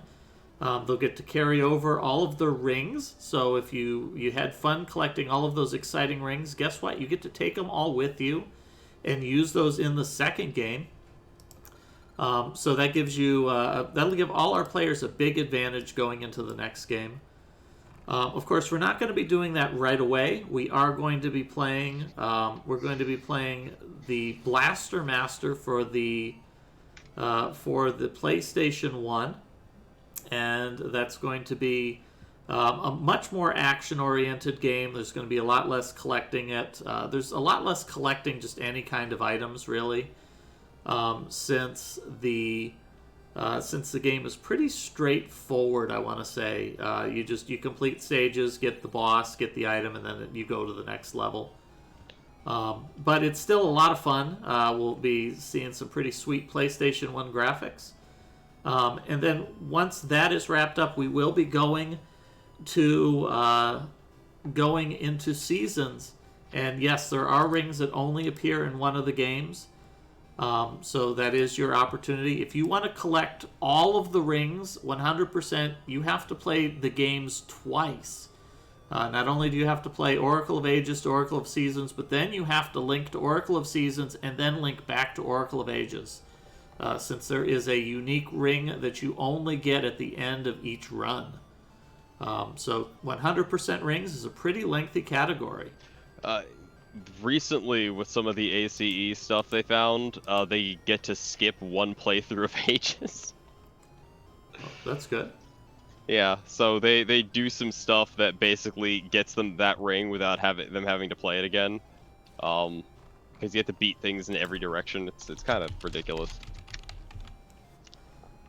All right. It makes it like a 6-hour category instead of a 10 or an 8. All right. So that is going to be the end of this broadcast. We will be back next weekend with Blaster Master blasting again. That's a whole new game. So if you're interested in joining us, we're going to be looking for new players. So definitely join in and have some fun with us in Blaster Master blasting again. And then we will be moving on to Oracle of Seasons after that. We will also be having some more of these kind of random games. We did have last Tuesday. We played through a little bit of Enemy, Tempest of Violence, and I've been having fun with that. I think we're going to have some more of those sessions where we'll pick a game during the week and play that, and those will be some more odd one-off games. So keep an eye out for that. Let's go ahead. We're going to go ahead and raid Brosentia. He's at about the end of a Kuso Grande match, but we can watch the last few minutes of some Ninja Turtles. I hope you folks will be joining us again soon here on the channel. Join us for Blaster Master and for Oracle of Seasons. Thank you very much for joining me today, Alpha. Yep. And we'll catch you again here next time at Mystery Funhouse. It's always a mystery what game we're going to play here. But if you join us, we'll find out what it is together. Everybody have a Hooray. good Sunday afternoon and enjoy the rest of your weekend. Have a good night. Bye-bye. All right. Have a good night, Alpha.